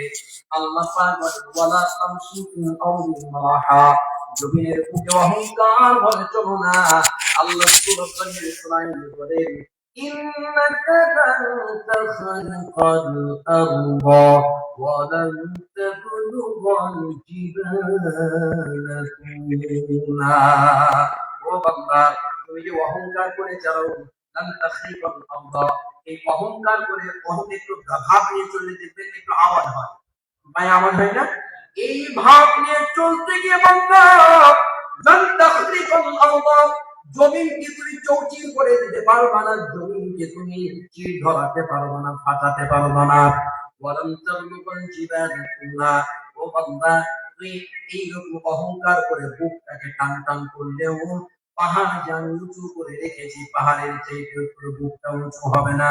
বান্দারে, যেহেতু তুমি এই পাহাড়ের চাইতে উঁচু হতে পারবে না, অতএব অহংকার করে আল্লাহর জমিনে চলো না। কেমন করে চলবা? সূরা লুকমান 12 নম্বর হাফেজ কোরআনের 12 নম্বর পৃষ্ঠার 1 নম্বর আয়াত, ওয়াকাসিদ ফি মাশিকা ওয়াগহুদ মিন সাউতিক। আল্লাহ পাক থেকে বলেন ওয়াকসির ফি মাশি, তোমার চলার ভিতরে নমনীয়তা দেখা। আল্লাহ পাক নমনীয়তাকে পছন্দ করে। দুই ভাই ঝগড়া লেগে গেছে, এক ভাই আর ভাইকে সহ্য করতে পারে না, দুই বন্ধুতে ঝগড়া লেগে গেছে, দুই দুই পড়োশি ঝগড়া লেগে গেছে, একজন আরেকজনকে দেখে না, একজন আরেকজনের দিকে মুখ ফাঁকা করে তাকায়। এই সমস্যার সমাধানের জন্য আল্লাহ রাসূল একটা তাকবীর দিয়ে আব্দুল্লাহ বিন সালাম রাসূলের কথা কেন শুনছেন? কয়টা কথা রাসূল বলেছেন? কয়টা? চারটা কথা বলেছেন। এর নম্বর কথা হলো আফসুস সালাম। এই সমাজের মানুষের ভিতরে সালামের বিনিময় বেশি, এই সমাজের ভিতরে সালামের প্রচলন বেশি, যেই জায়গায় মানুষ সালাম বিনিময় করে ওই জায়গায় অহংকার থাকে না, মহব্বত সত্যত তৈরি হয়। যেই বাড়িতে সালাম বিনিময় হয় ওই বাড়ির ভিতরে অশান্তি থাকে না। আমি আপনাদেরকে যদি জিজ্ঞাসা করি, হাত দেখাবেন একটু মেহেরবানি করে। স্ত্রীর ভালোবাসা, স্ত্রীর কল্যাণ, স্ত্রী সুখে থাক, সুস্থ থাক, ভালো থাক, ছেলে মেয়ে সুস্থ থাক, ভালো থাক, এটা কে কে চান? হাত তুলে দেখান। যারা চান না তারা হাত দেখায় না। আমাদের সমাজে তো এরকম আছে যে স্ত্রীর ভালো টোটালি চাই না। কে কে চান? এই বাবা, তোরা হাত না মারে বা, তোদের বউ আছে? তোরাও হাত তুলে, আবেগে আবেগে হুজুর থাক আর না থাক, পরে আবার স্ত্রীকে সব ভালো লাগে বলছি না আমি। মোহাব্বতে হাত তুলি, আরে বাবারা হাত উঠাকে না, মোহাব্বত একদিন তো স্ত্রী পাবে না, পাবে না, পাবে তো আলহামদুলিল্লাহ, তখন মহব্বত।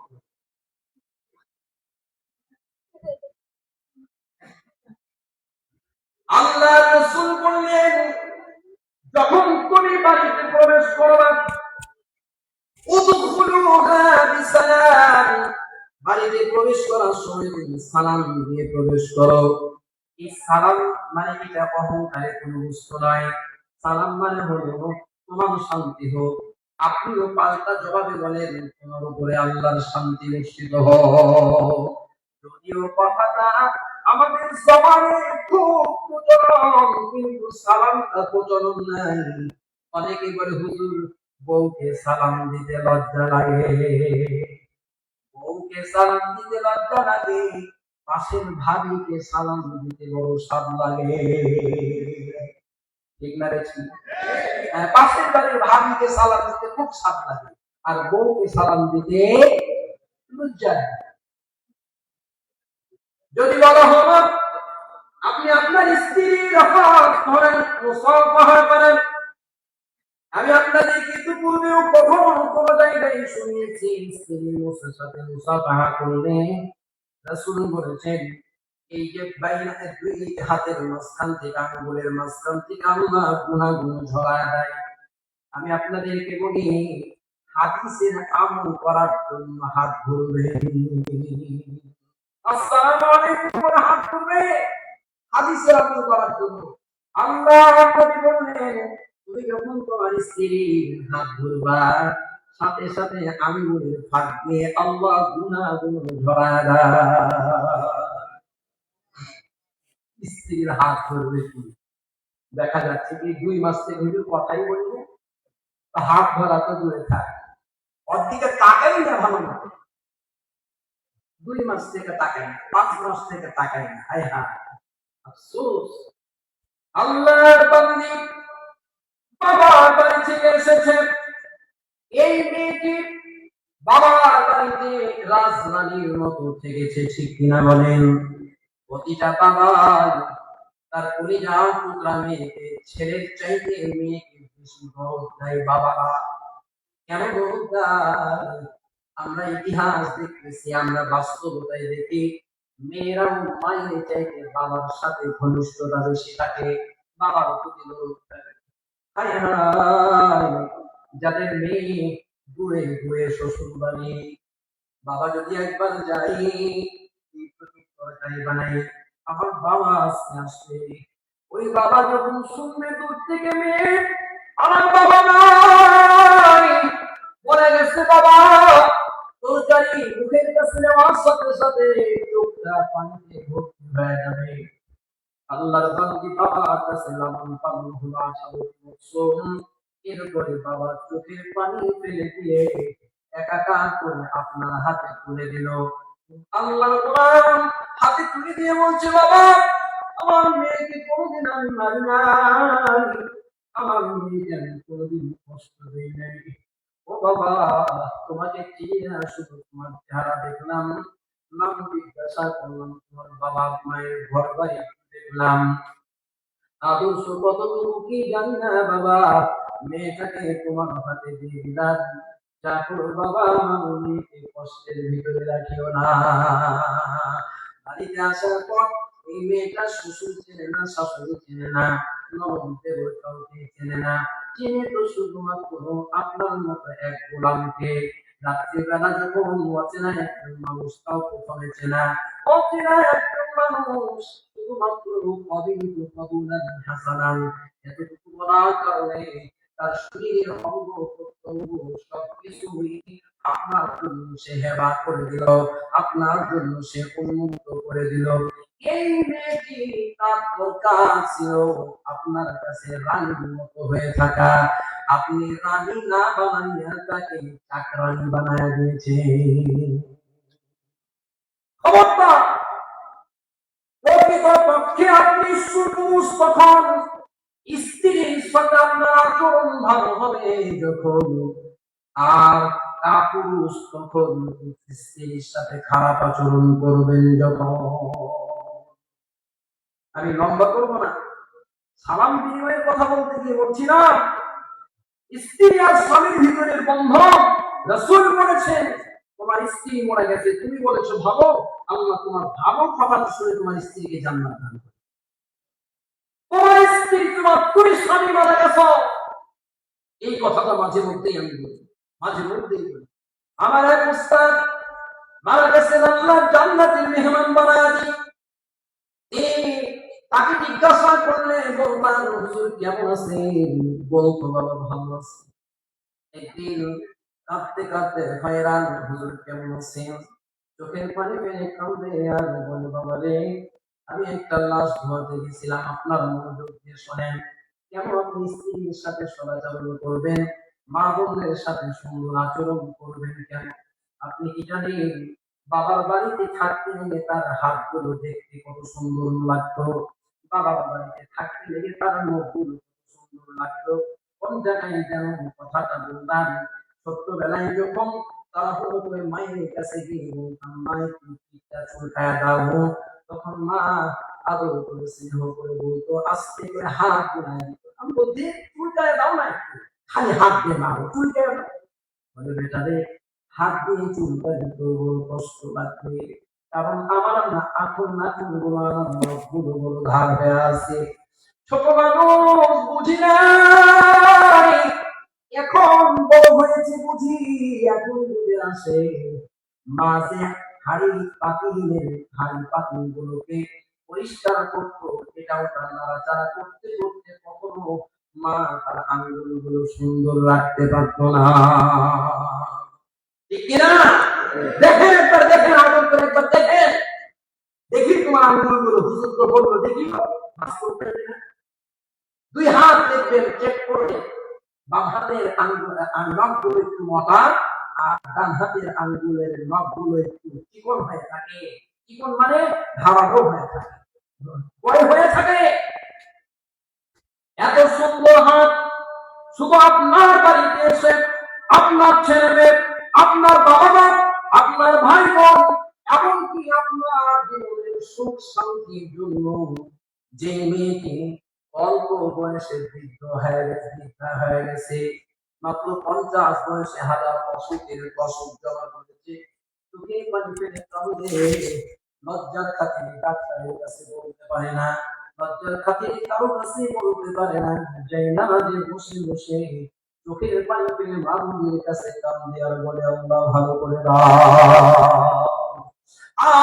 ওই রকম অবস্থায় আমি আপনি জুলুম করি, আমার আপনার চাইতে বউ জানেন আল্লাহর জমিনে আর কেউ হবে না। খবরদার স্ত্রীর সাথে পুরা আচরণ করবো না, ইনশাআল্লাহ। বলেন ইনশাআল্লাহ। এই মেয়েটি আজ সব কিছুই আপনার জন্য ফেদা করে দিল, শুধুমাত্র আপনার একটু ভালোবাসা পাওয়ার জন্য। এ মুসলমান, আমার উস্তাদ বলতেন, বাবা আমি আমার কষ্ট লাগে, আমি একটা লাশ ধোয়াতে গিয়েছি, এই লাশ ধোয়াতে যাওয়ার পর দেখি লাশের পাশ দিয়ে দুর্গন্ধ আসতেছে। আমি তারা পর্যন্ত তার মেয়েরা আছে, নাতি নাতনিরা আছে, তার সবাই আছে। বললাম, ব্যাপার কি? লক্ষ্য যখন পিঠটা ফাঁকা করেছে, পিঠটা যখন দেখলাম, তখন এলাকায় গ্রামের ভাষায় বলা হয় চিপড়ি, বলে না, চিপড়ি ছিলেন না? হ্যাঁ, গ্রামের ভাষায় আগে এইরকম করে গোবরকে গোল করে আগেকার মায়েরা বলে মেরে দিত, এটার নাম কি? জোরে বলেন। হ্যাঁ, এটার নাম হলো চিপড়ি। এখনকার ছেলেরাকে যদি বলে, তারা সরাসরি বলবে চিটাই, কোথা চিপড়ি বুঝবে না। এইরকম অবস্থায় আমি লক্ষ্য করলাম একটা পুরুষ মানুষ কতদিন থেকে পায়খানা করেছে বিছানায়, পিছের উপরে লেগে শুকিয়ে গেছে, কামড়ার সাথে লেগে গেছে। তার পিঠ পরিষ্কার করতে করতে আমার এক বালতি একরা শেষ হয়ে গেল। আমি সেই দিন থেকে চিন্তা করলাম যে দুনিয়াতে একটা নারী রমণী যদি অসুস্থ হয়, তার সেবা করার জন্য কাউকে না পেলে ভাড়া করা মহিলা পাওয়া যায়, কিন্তু একজন পুরুষ মানুষ যদি অসুস্থ হয়, পরিপূর্ণ সেবা তার স্ত্রী ছাড়া দ্বিতীয় কেউ দিতে পারে না। পরিপূর্ণ যদি সেবা দেয় তাহলে একমাত্র পারে তার স্ত্রী। এ কারণে তাদের সাথে সদাচরণ করবেন, দুরাচরণ করবেন না, করবেন না ইনশাআল্লাহ। তো তাদের শান্তি চাইবো না, চাইবো না? শান্তি চাওয়ার একটা রাস্তা, আপনি চাইলেও চাওয়া হবে, না চাইলেও চাওয়া যাবে, কারণ আমরা সালাম দিই না আছি। সালাম আলাইকুম, কখনো ওকে বলি তোমার উপরে শান্তি বর্ষিত হোক, এটা চিন্তা করি? চিন্তা করি না। চিন্তা করলেও শান্তি, না করলেও শান্তি। তার নাম হলো আসসালামু আলাইকুম। বলেন সবাই জোরে, আসসালামু আলাইকুম। আবার বলেন আসসালামু আলাইকুম। জবাব হবে ওয়া আলাইকুমুস সালাম। যে সমাজে যত বেশি সালামের প্রচলন, ওই সমাজে ফিতনা কম, ওই সমাজে আল্লাহর রহমত তত বেশি। বাড়িতে অ্যাভেলেবল করে দেন, মেয়ের সাথে ছেলের সাথে উঠতে বসতে সব সময় দরজা খুলেছেন। মেয়েরা সকালবেলা দরজা খুলেছে, আসসালামু আলাইকুম বাবা বলছেন, ফজরের নামাজ পড়েন। বাড়ির ভিতরে ঢুকতেছেন, মেয়ের সামনে এসে হাজির হাজির, আসসালামু আলাইকুম, কি খবর বাবা? দরজা খুলেছেন, দরজা লাগায়। বাড়ি থেকে বের হবেন, বিসমিল্লাহি তাওয়াক্কালতু আলাল্লাহ, আসসালামু আলাইকুম আম্মা, দরজা লাগায় না। বাড়িতে ঢোকার সাথে সাথে স্ত্রীকে বলেন যে কোনো নাম ধরে রাখতে পারেন, বন্ধু বলতে পারেন, প্রিয়া বলতে পারেন, আরো কত কি গান কর সব বলেন, কিন্তু কি করেন? সালামটা দেন। কি দেন? সালামটা দেন। 2 নম্বর রাসূল বললেন আল্লাহর এই হাদিসটা বলাতে আমার উস্তাদ ইসমাইল সাহেব, মাহমুদুল হক কাসিমি সাহেব বলতেন, বাবা সমাজের মানুষ শুধু খাওয়াই না, খাওয়াই না, আমাদেরকে উদ্দেশ্য করে বলতে গিয়ে বলছেন যে সমাজে একটা প্রচলন আছে, মুরগিরা শুধু খাওয়াই। আছে না প্রচলন? আছে, কিন্তু না, ভুল, এটা প্রচলন ভুল। আপনি আমার কাছে যান, আমার কাছে যাবেন, আর না হয় আপনাদের মসজিদে আছে, আপনাদের মসজিদের ইমামকে সাক্ষী করছি আমি ইমাম সাহেব আপনাদের মসজিদে নিয়ে যাবেন, আমি আপনাদের খাবো না, আপনার একটা খাওয়াবো ইনশাআল্লাহ। আপনার উপহার রাসূলের হাদিস, আপনার উপহার খাওয়ানো তার অভ্যাস করেন। আমরা একটা ইবাদত জেনে বুঝে করি না, কিন্তু এই ইবাদত প্রতিদিন করা যায়। তার নাম হলো সাদকা, মানুষকে খেতে দেওয়া। যে কোনো জিনিস 10 টাকা, 5 টাকা, 1 টাকা, 2 টাকা প্রতিদিন। হাদিসের ভিতরে এসেছে কোন মানুষ যদি একদিনে সাদকা না করে, আল্লাহর রাসূল বলেছেন এই লোকটা সেদিনের জন্য বখিল, সেদিনের জন্য বখিল। খাওয়াবেন তো ইনশাআল্লাহ? হ্যাঁ, খাওয়াবেন। কেন খাওয়াবেন? খাওয়ালে খেতে পাওয়া, খাওয়ালে খেতে পাওয়া যায়। হাদিসের উপর আমল করে খাওয়া। অপেক্ষায় থাকবে, তুই তো আমাকে আজ 1 মাস থেকে কোনোদিনই তো খাওয়ালি না, কোনোদিনই তো হোটেলের বিল দিলি না। এই দরবারে আপনি করিয়েন না, এমন দরবারে করেন আল্লাহ রিজিকের বিমুখে আল্লাহ পাক বলেছেন, বান্দা তুমি তোমার সাধ্য অনুযায়ী খরচ করো। একটা আয়াতের তাফসীরে আমি বলেছি, বান্দা খরচ করতে থাকে আর কিছুর দিক থেকে আল্লাহ তা পূরণ করতে থাকে। 2 নম্বর। 3 নম্বর হলো ওয়াসিলুল আরহাম। এটা গুরুত্বপূর্ণ, কিন্তু এত সময় নেব না। ওয়াসিলুল আরহাম অর্থাৎ রেহেমের সাথে যাদের কানেকশন আছে, অর্থাৎ মায়ের পেটের সাথে যাদের কানেকশন আছে, আপনজন ভাই বোন আপনজনদের সাথে সদাচরণ, সুন্দর আচরণ করা, দুরাচরণ না করা। হায় হায়, বাবা মরে যাওয়ার সাথে সাথে ভিটামাটি ভাগ হয়ে গেল, বোনগুলো ইয়াতিমের মতো তাকিয়ে আছে। বোনদের বাড়িতে যাই, কিন্তু ভাইয়ের বাড়িতে উঠতে পারে না, এমন ফাসনা ফাসাদ বাগায়া দিয়েছে। এমন আচরণ করে তুই আমাকে মাটি মিষ্টি বিক্রি করে দিয়েছিস, এইরকম আচরণ করা যাবে না। হাদিস যদি আপনাদেরকে শোনাই, নবী মুহাম্মদুর রাসূলুল্লাহ সাল্লাল্লাহু আলাইহি ওয়াসাল্লাম হাদিসের ভিতরে বলেছেন, তোমার যদি দুইটা তিনটা মেয়ে হয়, তাহলে জান্নাতের দরজা আল্লাহ তোমার জন্য খুলে দিয়েছে। রাসূলকে জিজ্ঞাসা করলেন, ইয়া রাসূলুল্লাহ, দুইটা যদি মেয়ে হয় তাহলে চিন্তাই নেই? হ্যাঁ চিন্তাই নেই। রাসূল বললেন, চিন্তাই নেই, দুইটা মেয়ে হলে জান্নাতে। অপর হাদিসে এসেছে, তোমার দুইটা বোন যদি থাকে, আর এই দুইটা বোনের সাথে যদি তুমি সুন্দর আচরণ করো, দুইটা বোনের সাথে যদি তুমি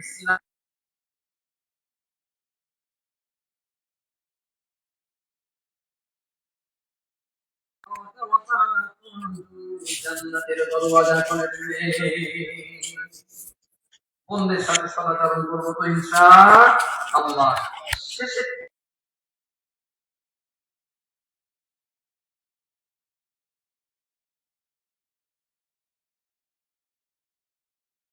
হয়ে যাবে, মানুষগুলো যখন ঘুমিয়ে পড়বে, তখন তুমি কিয়ামুল লাইল তাহাজ্জুদের নামাজের জন্য দাঁড়িয়ে যাও।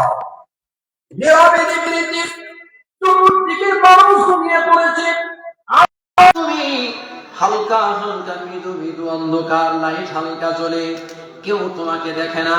চার দেওয়ালের ভিতরে সিজদায় পড়ে যখন তুমি মালিকের কাছে বলবা, মালিক সকলের দর ওয়াদা হইতে ফিরিয়া তোমারই দরওয়াজায় রইলাম বসিয়া। যখন আপনি এরকম ভাবে মালিকের কাছে বলবেন, হাদিসের ভিতরে এসেছে, আল্লাহর রাসূল বলেন, বান্দা যখন তুমি তওবা করে আল্লাহর কাছে চাইবা, আত-তাইবু মিনাজ যামবি কামান লা যামবা লা, আল্লাহর পয়গম্বর বলেন, কোন মানুষ যত বড়ই গুনাহগার হোক না কেন, যুবক কত গুনাহ তুমি করতে পারো, তোমার গুনাহর কারণে আল্লাহ জমিন কেঁপে ওঠে, তোমার গুনাহর কারণে ভূমিকম্প তৈরি হয়, এটা আমার কথা না, রাসূলের কথা। তোমার আমার গুনাহর কারণে আল্লাহর মাখলুক গুলো কষ্ট পায়। এরপরেও যুবক, ওই রাত্রিবেলা যখন তুমি যাই নামাজ বিছায়া দিয়া মালিকের কাছে দরখাস্ত পেশ করবা, মালিক ডেকে ডেকে বলবে, বান্দা তোর চাইতে দেরি হয়ে গেছে, আমি আল্লাহর মাফ করতে দেরি হবে না।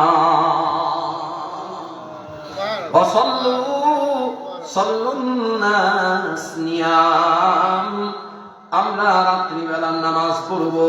এই চারটা গুণ আরেকবার বলিনি। প্রথম নম্বর গুণ হলো সালাম বিনিময়, সবাই বলি এক নম্বর, বলেন কি?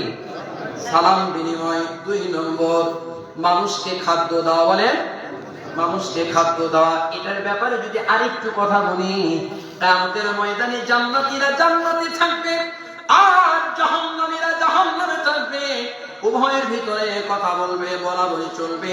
মা সালাকাকুম ফি সাকার ক্বালু লাম নাকু মিনাল মুসাল্লিন। এক নম্বরে জাহান্নামীদেরকে বলা হবে কি কারণে জাহান্নামে এলি, তারা এক নম্বরে বলবে আমরা নামাজি ছিলাম না।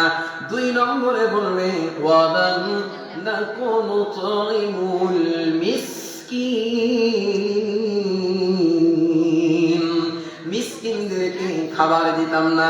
আরায়াতাল্লাযী ইউকাযযিবু বিদ্দীন ফাযালিকাল্লাযী ইয়াদুল ইয়াতীম ওয়া লা ইয়াহুদ্দু আলা তাআমিল মিসকিন ওয়া ইয়ামনাউনাল মাউন। মিসকিনদেরকে খাবার দেওয়ার ব্যাপারে, ইয়াতীমদেরকে খাবার দেওয়ার ব্যাপারে উদ্বুদ্ধ করতাম না, বরং বাধা দিতাম। মানুষের প্রয়োজনীয় নিত্য প্রয়োজনীয় জিনিসগুলো চাইতে আসলে বাধা দিতাম। মানুষকে দেওয়া শেখেন, মানুষকে দিতে শিখেন, আল্লাহ পাক আপনাকে দিবে। মানুষকে দিতে শিখেন, আল্লাহ আপনাকে দেবে। দুই নম্বর। তিন নম্বর সিলুল আরহাম। রাসূল বললেন তিন নম্বরে আপনজনগুলোর সাথে, মায়ের পেটের সাথে যাদের সম্পর্ক তাদের সাথে সুন্দর আচরণ করা। আর 4 নম্বর, রাত্রিবেলা গুনাহ আল্লাহর জিকিরের জন্য নামাজে দাঁড়িয়ে যাওয়া।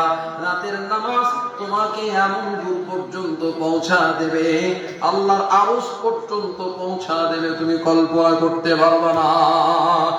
এই 4টা করে যদি কোন মানুষ গুণান্বিত হয়, আল্লাহর রাসূল বললেন তাদখুলুল জান্নাতা বিসসালাম,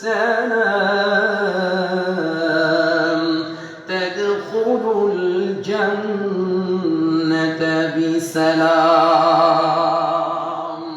আল্লাহ তাকে শান্তি জান্নাত, আল্লাহ তাকে আমানতের সাথে, আল্লাহ তাকে নিরাপত্তার সাথে, আল্লাহ তাকে শান্তির সাথে আল্লাহর জান্নাত দান করে দেবে।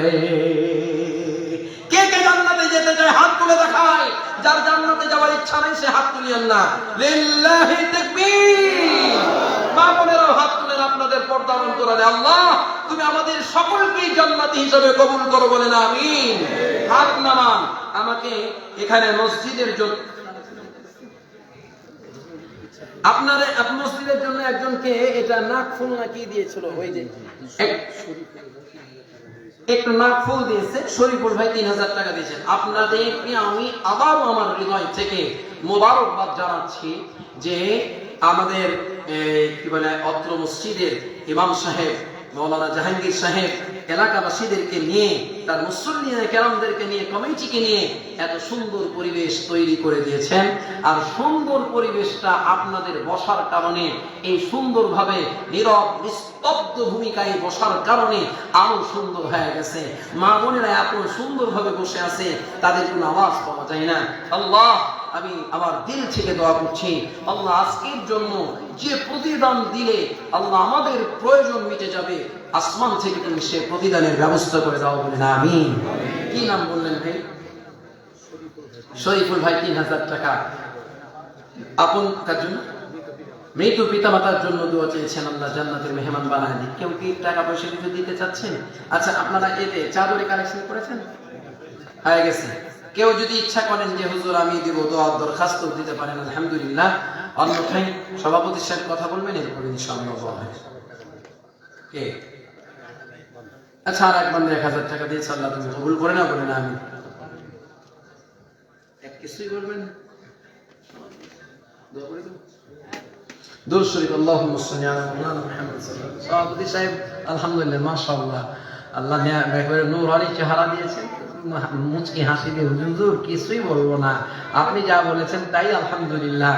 আল্লাহ পাক সভাপতি সাহেবের হায়াতে। এই যে কি বলছে দেখেন, টাকা নগদ তো? হ্যাঁ, মাইকে হ্যাঁ, সামনে চলে যান।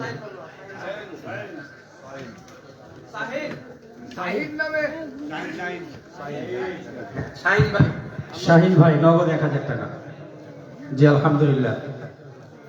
তো আমি আপনাদেরকে আন্তরিক মোবারকবাদ, আপনাদেরকে জুমায় অনুরোধ করেছিলাম যে আজকের সবচাইতে বড় সহযোগিতা হবে আপনাদের কাছ থেকে, যে আপনারা মাহফিলে উপস্থিত থেকে শুরু থেকে নিয়ে শেষ পর্যন্ত সময় দিবেন। আমি আবারও মোবারকবাদ আপনাদেরকে জানাচ্ছি। আপনারা আমার কথা রেখেছেন, আমার কথা রেখে শুরু থেকে নিয়ে এই শেষ পর্যন্ত আপনারা আল্লাহ তাআলার কোরআন থেকে, হাদিস থেকে আপনারা আলোচনা শুনেছেন। আল্লাহ সুবহানাহু ওয়া তাআলার দরবারে দোয়া করি, আল্লাহ সুবহানাহু ওয়া তাআলা যেন আমাদের প্রত্যেককে এই সুন্দর সুন্দর কথাগুলো আমল করার তৌফিক নসিব করেন।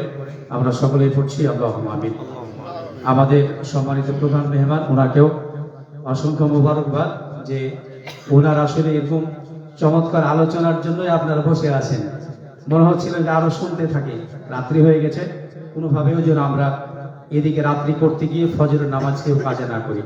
আল্লাহ তাআলা আমাদেরকে যথাসময়ে ঘুম থেকে উঠিয়ে ফজরের নামাজ পড়ার তৌফিক নসিব করুন। আমরা পড়ছি আল্লাহুম্মা আমিন। আসসালামু আলাইকুম ওয়া রাহমাতুল্লাহ। আসলে মনে তো চাই যে আরো কিছু বলি, কিন্তু আপনাদের তো এক রাত্রি, আমার তো প্রতি রাত্রি, এই অবস্থা হয়ে গেছে। গতকালকে রাত্রি 1টায় এসেছি সিরাজগঞ্জ থেকে। আলহামদুলিল্লাহ, আপনাদের এখান থেকে বাড়ি যেতে যেতে 1টা বেজে যাবে। আবার মনে করেন ঘুমাতে ঘুমাতে কয়টা বাজে, ফজরের নামাজে ইনশাআল্লাহ জামাতে শামিল হওয়ার চেষ্টা করব, ইনশাআল্লাহ চলে আসবো। ফজরের নামাজ শেষ করে মোটামুটি 8টা থেকে 9টার ভিতরেই রওনা দেব পাবনার উদ্দেশ্যে। পাবনা আতাইকুলা সাথিয়া, ওই যে আমার এখানে অনেকে আছেন চেনেন, সাথিয়া পাবনা ধুলাউড়ি এলাকা, ওইখানে যে যাব। প্রায় গুগল সার্চ করে দেখলাম 189 কিলোমিটার দূর, মানে চাঁপাইনবাবগঞ্জ থেকে। তো মালিকের ফায়সালা, সুস্থতার সাথে যেন আপনাদের দোয়ার মাধ্যমে, আপনাদের দোয়ার ওসিলায় আল্লাহ যেন এই দিনের খেদমত করার আল্লাহ তৌফিক দান করেন। আমি শুধু এতটুকু বলছি এমনটি নয়, তথাকথিত ব্যক্তিদের মতো আমার জিন্দেগি নয়, আমি এটাকে আমার রিজিকের মানে পাথেয় হিসাবে গ্রহণ করি না, দিনের জন্যই কেবলমাত্র। আপনারা হয়তো জানবেন বা বুঝবেন, অনেক সময় এরকম হয়েছে মাহফিলে আলোচনা করতে গিয়ে আমাকে অনেক সময় গাড়ির ভাড়া দেয়নি, আমি চলে এসেছি। কোনোদিন আজ পর্যন্ত কোনোদিন কোনো মাহফিলে চুক্তি করে কোনো মাহফিল আজ পর্যন্ত নেই, আজ পর্যন্ত নেই, কোনোদিনই নেই। এবং আলহামদুলিল্লাহ অনেক জায়গায় এরকম হয়েছে, বছরে তো 2-5টা থাকেই, যেখানে মাহফিল করে চলে আসি, টাকা দিলে বলি ভাই মাদ্রাসার জন্য রেখে দেন, আপনার জন্য রেখে দেন, আলহামদুলিল্লাহ, মানে আপনাদের মাদ্রাসা মসজিদের জন্য রেখে দেন। আলহামদুলিল্লাহ এরকমও হয়, বাড়িতে এসছি 2 দিন 3 দিন পরে হুজুর টাকা দেওয়া হয়নি, টাকাটা বিকাশে পাঠালেন, আলহামদুলিল্লাহ যা দিয়েছেন শুকরিয়া। অনেক দিন এমনও হয়েছে টাকা পকেটে থেকে যাই, গণিও না, কারণ এটাকে রিজিকের আমি মাধ্যম করিনি, এটাকে কেবল দাওয়াতেরই মাধ্যম করেছি। রিজিক দেনেওয়ালা আল্লাহ, শুধু একটু দোয়া করবেন মালিক যেন আমাকে সুস্থতার সাথে খেদমত গুলো করার তৌফিক দান করেন। আলহামদুলিল্লাহ রাব্বিল আলামিন, والصلاة والسلام على رسوله محمد وآله وأصحابه أجمعين. ربنا ظلمنا أنفسنا وإن لم تغفر لنا وترحمنا لنكونن من الخاسرين. ربنا لا تزغ قلوبنا بعد إذ هديتنا وهب لنا من لدنك رحمة إنك أنت الوهاب. رب العالمين বাগান পুরাতন জামে মসজিদের মাহফিলের এই মাঠের দিকে চেয়ে দেখো, আয় আল্লাহ তাআলা, তোমার কতগুলো গোলাম অত মসজিদের সম্মানিত ইমাম সাহেবের পরামর্শ ক্রমে আল্লাহ তোমার কোরআনের আওয়াজ মানুষের কানে কানে পৌঁছে দেওয়ার জন্য এই সুন্দর নান্দনিক আয়োজন করেছেন। আল্লাহ তার আয়োজন করতে গিয়ে যদি কোনো ভুল করে থাকে মেহেরবানি করে তা তুমি মাফ করে দাও। আয়োজন যারা করেছেন বলবার জন্য, শুনবার জন্য এখানে যারা এসে উপস্থিত হয়েছেন, কিয়ামতের কঠিন ময়দানে এই মাহফিল খানা আমাদের সকলের জন্য নাজাতের ওসিলা বানায়া দিও রব্বুল আলামিন। এই মাহফিলে এসে দেখলাম মানুষগুলো মুক্ত হাতে মসজিদের জন্য দান করেছেন। 1000 টাকা, 2000 টাকা, 5000, 10000, 20000 টাকা দান করেছেন। আল্লাহ তোমার এমন 1 টাকা, 2 টাকা, 5 টাকাও দিয়েছেন। আল্লাহ শরীরের অর্নামেন্ট গুলো, অলংকার গুলো খুলে মসজিদের জন্য দান করেছেন, তোমার ঘরের জন্য তোমার বান্দারা দান করেছেন। আল্লাহ তোমার বান্দা বান্দিদের দান কবুল করে নিয়ে সওয়াবটুকু যে কদম চুমলে জীবন ধন্য হয়, তোমার হাবিবের কদম মোবারকে পৌঁছায় দাও। তাম পৃথিবীর মাটির নিচে মুমিন মুমিনাত, মুসলিমিন মুসলিমাত ইন্তেকাল করে যারা শহীদ, তাদের রূহে পৌঁছায় দাও। আয় আল্লাহ, আমার মতো মা হারিয়ে তোমার কোন গোলাম হাত তুলেছেন। আয় আল্লাহ, বাড়ির দরওয়াজায় দাঁড়িয়ে কে বাবাকে আর কোনোদিন বাবা বলে ডাকতে পারে না, সমাজের মুখে চলে মানি একজন আর একজন ডেকে ডেকে বলে, আয় আল্লাহ, এই যে দেখো ছেলেটা কিছুদিন আগে ইয়াতীম হয়ে গেছে, বাবা অসুস্থ, বাড়িতে পড়ে আছে, বিছানায় শায়িত, মানুষ জিজ্ঞাসা করে, এ সন্তান, তোমার বাবা কেমন আছে? বাবা যতদিন পর্যন্ত শেষ নিঃশ্বাস ত্যাগ না করেছে ততদিন পর্যন্ত মানুষ এদিন মরে ডাকে না, বাবার কথা জিগায়। যেদিন বাবা কবরে চলে যায় সেই দিন থেকে মানুষগুলো দেখলেই বলে ছেলেটা এতিম হয়ে গেছে। নেয়ামতের আদার মা রাত্রিবেলা দরজায় দাঁড়িয়ে মায়ের দিকে যখন তাকায়, মাকে মা বলে যখন ডাক দেয়, সন্তান বিদেশ থেকে আসে, বাইরে থেকে আসে, মা বলে ডাক দিলেই সব ক্লান্তি দূর হয়ে যায়। সন্তানকে লালন পালন করে মা বলতেছে, বাবা চাকরি করে যখন বেতন পাবি, টাকা পাবি, তখন বাড়িতে আসবি বাবা। সন্তান বেতন পাওয়ার পর মার্কেটে যায়, স্যান্ডেল জুতার দোকানে গিয়ে তাকায়, আমার মা কোনদিন তাকে ভালো স্যান্ডেল পরতে দেখি নাই। মা যখন আস্তে করে আসলটা উঠাতো, মাথায় যখন আসলটা নিত, তখন দেখতাম আসলের 2-3টা জায়গা ছেড়ে আছে। আবার মায়ের জন্য একটা নতুন শাড়ি, মায়ের জন্য একটা নতুন স্যান্ডেল, মায়ের জন্য কিছু নতুন বাজার করে নিয়ে সন্তান নতুন পোশাক নিয়ে যখন বাড়িতে এসে গ্রামের মেঠো পথ দিয়ে হাঁটতে শুরু করেছে, গ্রামের কতগুলো মানুষ ফজরের নামাজের পর টুপি মাথায় দিয়ে আমার বাড়ি থেকে যেন ছুটে আসছে। কে গো তুমি এসেছো? কি ব্যাগের ভিতরে কি মায়ের জন্য নতুন পোশাক? যা সন্তান বাড়িতে যা, তোর মা চির বিদায় নিয়ে চলে গেছে, কোনোদিন নতুন পোশাক পরবে না। আয় আল্লাহ, যে মার বাবা এত যন্ত্রণা কষ্ট সহ্য করে আমাদেরকে লালন পালন করে বড় করে তুললেন, যখন মা বাবাকে একটু সুখ দিতে শিখলাম, সেই দিন দেখি মা নাই, বাবা নাই, ইয়াতিমের মতো ঘুরে বেড়ায়। মানুষ দেখলে বলে কত সুখে আছে, কত ভালো পোশাক পরে ঘুরে বেড়ায়, কিন্তু সন্তান মাকে হারিয়ে, বাবাকে হারিয়ে জীবনের সব সুখগুলো মাটিতে দাফন করে দিয়েছে। আল্লাহ, তুমি ওই মাকে বাবাকে কবরে কাঁদায় না, রহমতের চাদর দিয়ে ঢেকে নাও, তোমার রহমতের কোণে বসায় মা বাবাকে সারাবন্ত হুরা পান করাও।